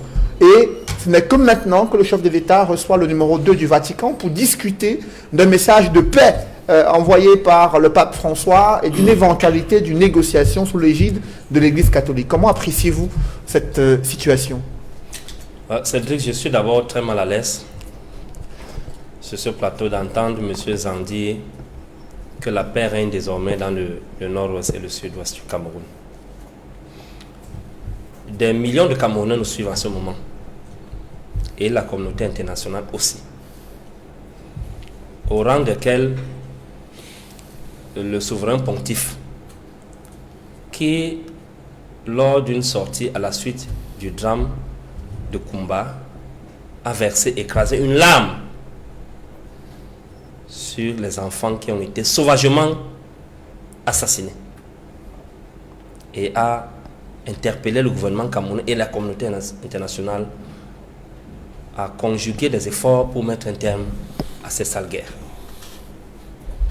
Alors, face à une telle indignation, et que quelqu'un se permet de dire à Mondiovision que la paix règne désormais au nord-ouest, j'aimerais qu'on le porte ici maintenant, qu'on le mette au carrefour Batibo et qu'il le dise. Il va confirmer le code, comme on dit généralement au quartier. Mais comme j'aimerais qu'il reste en vie, je pense que s'il est logique avec lui-même, s'il est sérieux, il devra se corriger avant de quitter ce plateau. Alors, revenons sur l'Église catholique.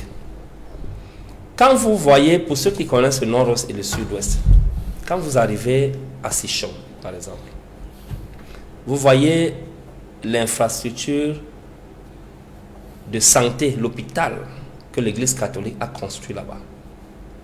Je vais vous rappeler que Sichon, c'est un centre de cardiologie. Les gens partent de partout en Afrique centrale et même du Congo RDC pour venir se faire opérer le cœur ici au Cameroun, à Sichon. C'est un endroit que je connais très bien.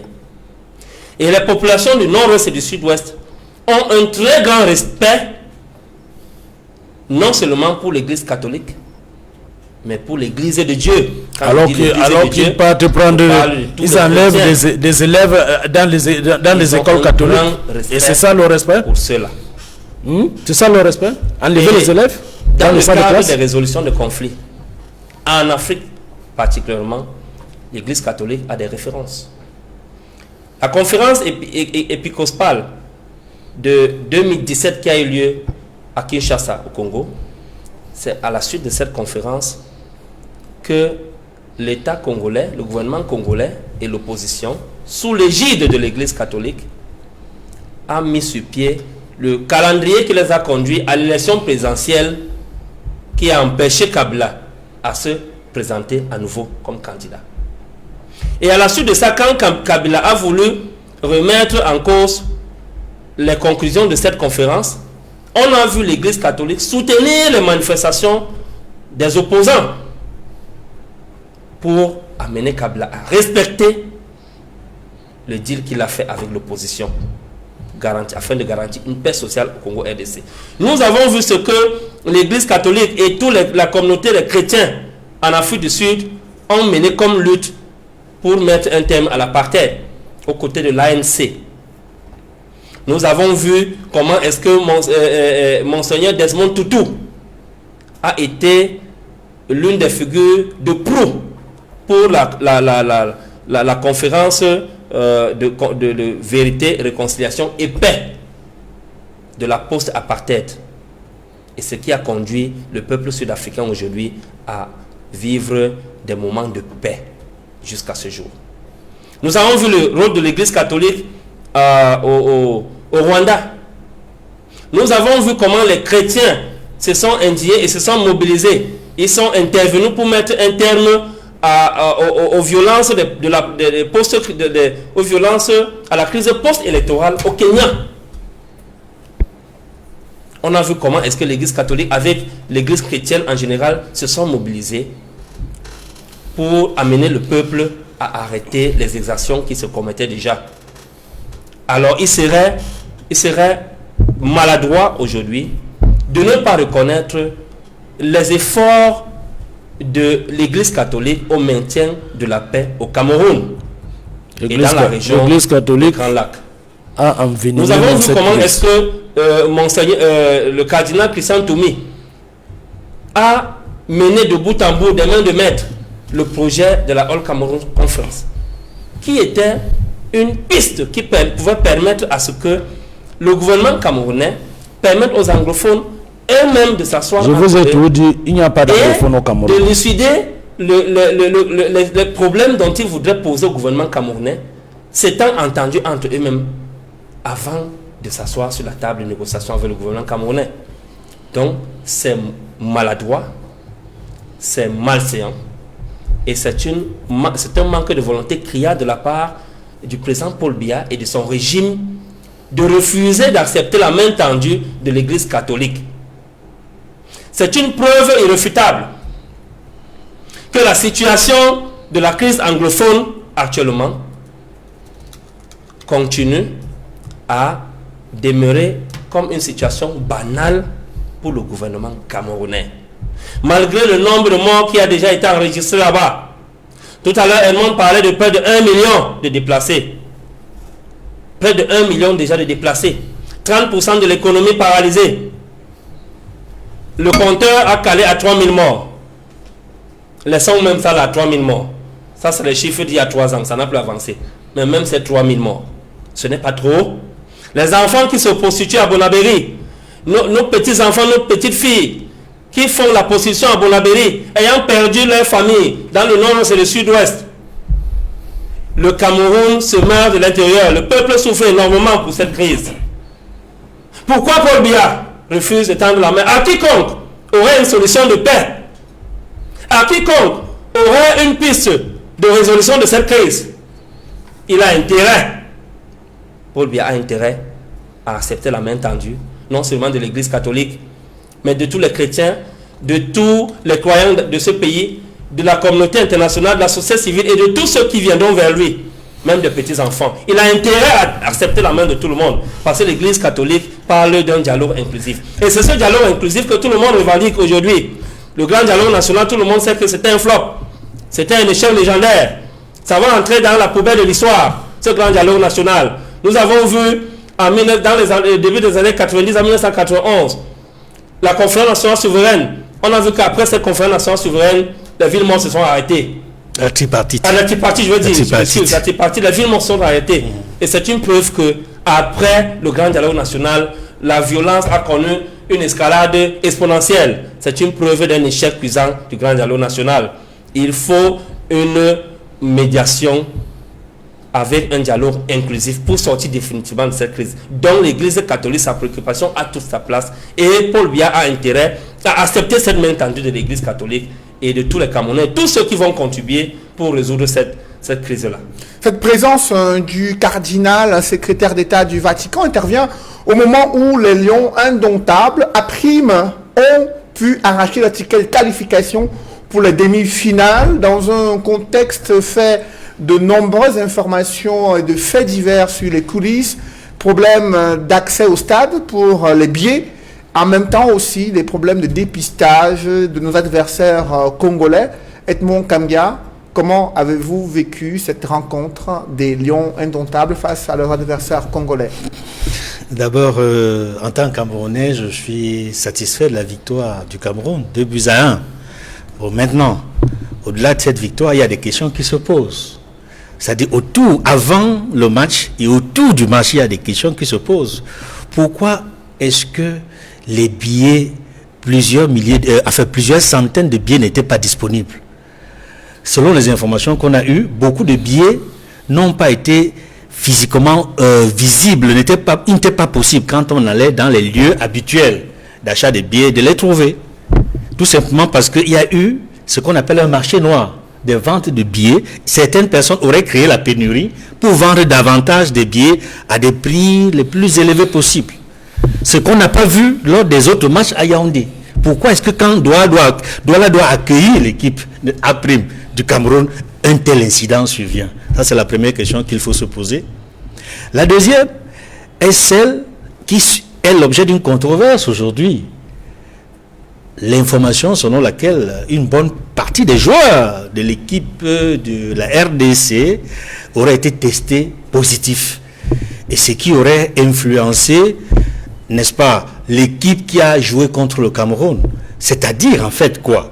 Que l'entraîneur de la RDC aurait eu de la peine à mettre sur le stade, à constituer un 11 efficace face à l'équipe du Cameroun, parce que beaucoup de ces joueurs titulaires auraient été testés positifs. La question qui se pose est celle de savoir si véritablement ce qu'on prétend derrière ces affirmations serait avéré ou pas. Moi, je préfère, avec la lucidité, le discernement d'un bon analyste politique, quand je dis bon, en fait, je veux dire, quand on est sérieux, il faut attendre d'avoir des éléments qui permettent d'avoir l'argument le plus efficace pour intervenir sur le sujet. C'est-à-dire qu'en réalité, il faudrait qu'il y ait une enquête, ou alors qu'il y ait le communiqué de la CAF sur cette plainte de la RDC, parce que la RDC serait plainte. Il y a une contre-expertise qui a permis de voir que le nombre de joueurs testés positifs a été complètement réduit. On est passé de 13 à seulement 2 joueurs et un membre du staff technique, ce qui a permis à cette équipe de pouvoir participer pleinement à cette rencontre qui s'est jouée hier soir au stade de Japoma. S'il y a eu cette contre-expertise qui a permis à ces joueurs qui étaient censés être testés positifs, qui ont pu jouer finalement, c'est de ça que vous voulez dire? Exactement. Cela signifie que la controverse, c'est qu'il n'y a plus lieu à controverse. Si les joueurs testés positifs, finalement, ont pu jouer, cela signifie que le problème ne se pose plus.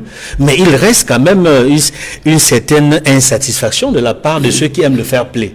Qu'est-ce qui s'est passé vraiment pour qu'on en arrive là?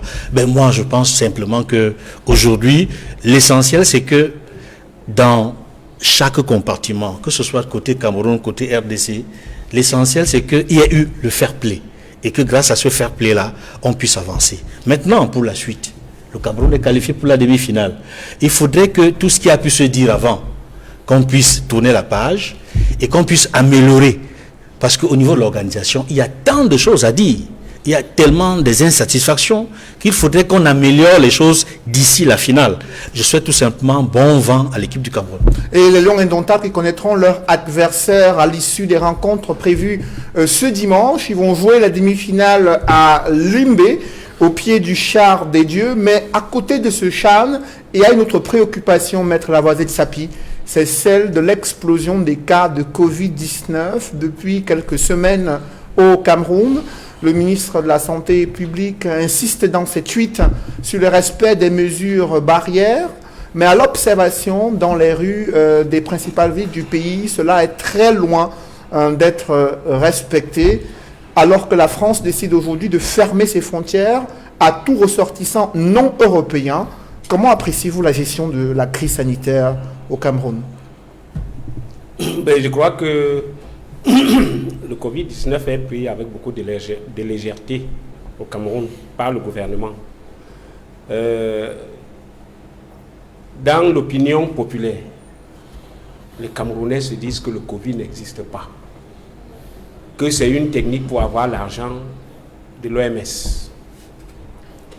Mais je pense quand même que ce mal existe. Et si le gouvernement se contente de communiquer du ministre, je pense que cela n'est pas normal. Il faut évaluer la situation. Et d'ailleurs, même au plus fort de cette crise, nous avions indiqué que quand le ministre indique qu'il y a une explosion des cas de Covid, il faut circonscrire et indiquer à la population que l'explosion c'est dans tel endroit, tel endroit, tel endroit. Le ministre ne le dit jamais. Comment allons-nous savoir que le Covid-19 explose plus à Douala, ou explose plus à Yaoundé, ou explose plus à Bafoussam, ou explose plus à... Il faut le savoir. Quel est l'intérêt? Pour permettre à ce que les populations elles-mêmes prennent leurs dispositions. Si on sait qu'il y a une explosion à Bafoussam, spontanément, je suis sûr que vous verrez tout le monde porter le masque. Si à Bafoussam, on sent qu'il y a ça. Mais si on ne sait pas, personne ne prendrait la responsabilité de suivre les mesures barrières.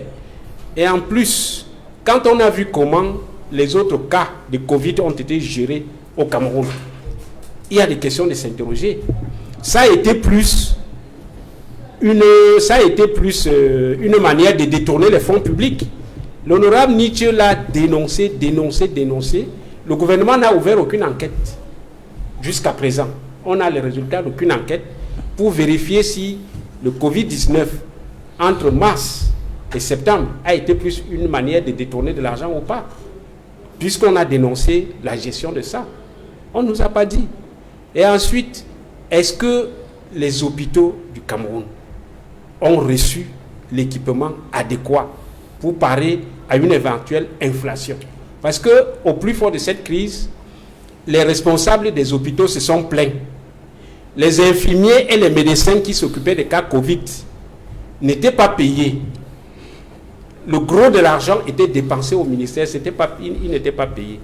Et ensuite, le plateau technique des hôpitaux, l'oxygène, les masques à gaz, ça manquait.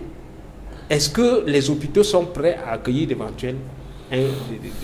Donc, il y a des tas d'informations que le ministre de la Santé n'a pas mis à la disposition des Camerounais pour comprendre qu'on est dans un cas sérieux. À partir du moment où le ministre de la Santé publique ne donne pas ces clarifications, à partir du moment où le gouvernement ne réagit pas pour dire que nous mettons en confinement tel quartier à Douala ou tel quartier à Yaoundé, où ces cas sont censés avoir explosé, les Camerounais ne prendront pas ce que le ministre de la Santé dit au sérieux. Et je pense qu'à partir de ce moment-là, ce qu'il faut dire, c'est que la crise actuelle du Covid-19 est très mal gérée par le gouvernement. Et actuellement, il y a une circulation à travers le monde des variantes de ce virus qui semblent être plus meurtrières que ce qui a été observé durant la première vague de cette épidémie. Au Cameroun, le ministre a indiqué qu'il n'y a pas encore de variante britannique. Selon les analyses faites sur certains cas de Covid entre la fin de l'année 2020 et le début de l'année 2021, mais des médecins restent inquiets sur la gestion de cette crise, Martin Zan. Il y a beaucoup de critiques sur l'absence d'une réelle coordination autour de la riposte sanitaire. Et en ce moment-ci, de nombreux pays ferment leurs frontières, procèdent à des confinements partiels selon les foyers d'épidémie. Mais que fait-on au Cameroun concrètement? La situation n'est pas alarmante au Cameroun. Je reprends ici le docteur Malachi Malaweda, contrairement à cette campagne de dénigrement qu'on a lancée sur son doctorat. Je répète, le docteur Malachi Malaweda a géré la première vague du Covid-19 avec, on peut dire, c'était magnificence. Il a su gérer non seulement les malades, mais aussi tout ce qui pouvait amener, tout le matériel possible qui pouvait amener le malade à retrouver, n'est-ce pas, la santé. Bon, la deuxième vague, celle que nous craignons, qu'elle arrive dans notre cher et beau pays, le Cameroun, dirigé par son Excellence Paul Biya. Les mesures sont prises au sommet de l'État. Le chef du gouvernement, le premier ministre, chef du gouvernement, a déjà instruit. Les instructions ont été données au ministre de la Santé, le docteur Malachi Malaweda. Tout est prêt. Et nous sommes parés. Le ministre et toute l'équipe médicale sont parés pour, n'est-ce pas, faire face à l'adversité encore appelée Covid-19.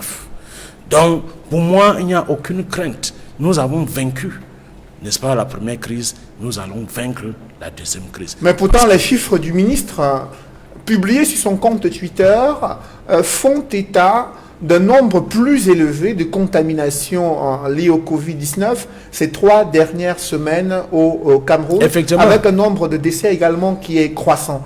Est-ce que ces chiffres-là montrent qu'il y a une difficulté à optimiser la prise en charge?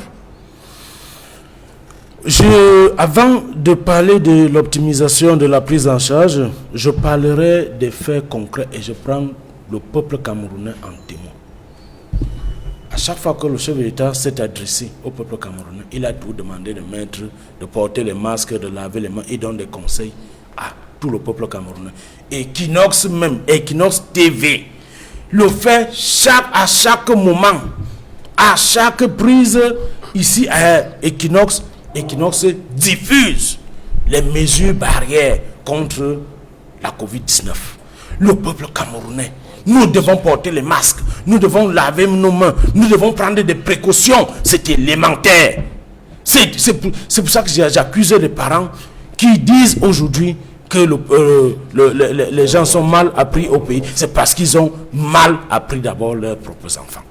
Donc, le chef d'État donne des instructions et on ne suit pas. Quand vous ne suivez pas, vous serez contaminé. Bon, maintenant, par rapport à l'optimisation... On va acheter les vaccins quand vous m'avez fait perdre le fil des idées. Mais par rapport à l'optimisation, je le répète, tout est fin prêt.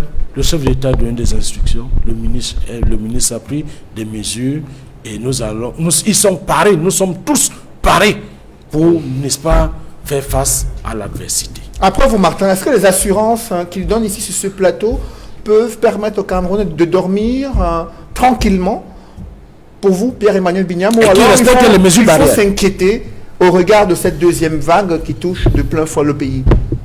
Si on s'en tenait aux propos et aux assurances annoncées par le régime de Paul Biya à l'arrivée de cette pandémie au Cameroun, c'est que la population camerounaise a été décimée. N'eût été la grâce de Dieu et notre débrouillardise en tant que Camerounais à travers la solution CLEDA et d'autres solutions de plantes médicinales, la médecine traditionnelle, nous n'aurions pas eu le bilan dont le gouvernement de RDPC se targue de se féliciter aujourd'hui. Nous avons tous les Camerounais sont témoins, même la communauté internationale, de la cacophonie. Qui nous a félicité, bien sûr, la communauté internationale. Dans laquelle le gouvernement camerounais a géré cette pandémie-là. Les Nations Unies ont félicité le Cameroun. Son leader, le président élu Maurice Kamto, avait fait une très bonne proposition au gouvernement camerounais. Il s'agissait de mettre sur pied un plan de riposte national contre la pandémie du coronavirus. Et ce plan devait être très bien animé avec les différents compartiments. Et c'est à travers ce plan, c'est un plan qui devait mettre sur la table... Il faut d'abord nous sortir l'audit de l'argent collecté auprès de la population. Les agents publics, l'État, les partis politiques, la communauté nationale et internationale, les organisations de la société civile, ainsi de suite, pour créer une plateforme de gestion inclusive de cette crise. Cela nous aurait évité des scandales de détournement. Alors que vous avez détourné dans le survival, vous avez détourné. Le président Maurice Kamto, le président MRC a instruit une enquête. Il a la parole. La dernière session parlementaire n'a même pas osé questionner et faire le bilan sur la gestion des fonds publics alloués à la riposte de cette pandémie-là. Donc, si on avait observé le plan en béton que le MRC avait proposé, parce que vous savez, il y a une chose que le gouvernement camerounais doit savoir, que le régime de Paul Biya et lui-même Paul Biya doit savoir, c'est qu'en temps de guerre, puisque nous sommes dans l'ère de la guerre sanitaire, en temps de guerre, on met les égos de côté. Et c'est en ce moment qu'on manifeste l'union nationale et la solidarité nationale. Et dans le cadre de la solidarité nationale, le président élu Maurice Kamto a tendu la main au gouvernement camerounais pour les aider. Sortez d'abord les résultats de l'audit. Vous avez volé l'argent des Camerounais. C'est de ça qu'il est question dans votre survival. Vous avez volé l'argent des Camerounais. Je vous en prie, Martin. Et aujourd'hui, jusqu'à ce jour, nous ne sommes pas en train de prendre la pleine mesure de la situation. Parce que ce qui les intéresse, c'est que les sociétés comme les Orca continuent à donner le riz et qu'ils continuent à voler ce riz qui sera destiné aux populations défavorables. Vous prétendez quand on suit les appels que vous lancez à l'endroit du gouvernement pour émettre des réserves sur la stratégie qui a été mise en place jusqu'ici pour faire face à la pandémie du Covid, les Camerounais n'ont pas oublié également qu'il y a eu une initiative Survie Cameroun lancée par le professeur Maurice Kamto. Une audit également a été menée durant ces derniers mois. Qu'est-ce qui en ressort concrètement sur la gestion des fonds qui ont été mises à votre disposition, du moins la disposition de l'initiative Survie Cameroun, pour aider et soutenir les Camerounais dans la lutte contre la pandémie de Covid-19? Je félicite tout d'abord le président élu Maurice Kamto, qui a inspiré la mise sur pied de cette initiative qui a sauvé des millions de vies de Camerounais, parce que Survie Cameroun a eu un bilan merveilleux. Nous avons couvert de 3 millions de Camerounais avec des masques. Nous avons partagé des centaines de milliers de masques chirurgicaux aux hôpitaux. Nous avons partagé des gels hydroalcooliques, des millions de litres.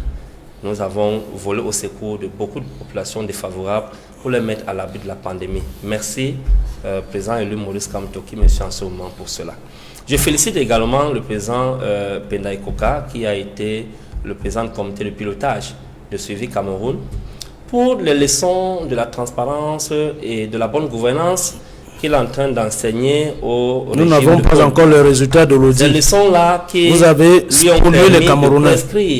Un audit et dont il a rendu public les résultats. Nous voulons les résultats de l'audit. Je vous en prie, Martin. C'est une preuve que avec peu, le MRC peut faire de grandes choses. Et que demain, l'un des projets que nous avons, lorsque nous allons être au pouvoir, lorsque nous allons être aux affaires au Cameroun, le premier projet que nous avons, ou l'un des premiers que nous allons mettre sur pied, c'est l'application de l'article 66. Le professeur Kamto lui-même va passer aux aveux pour déclarer ses biens. Voilà, et l'agent du code pénal, il aurait pris de l'argent pour le code pénal.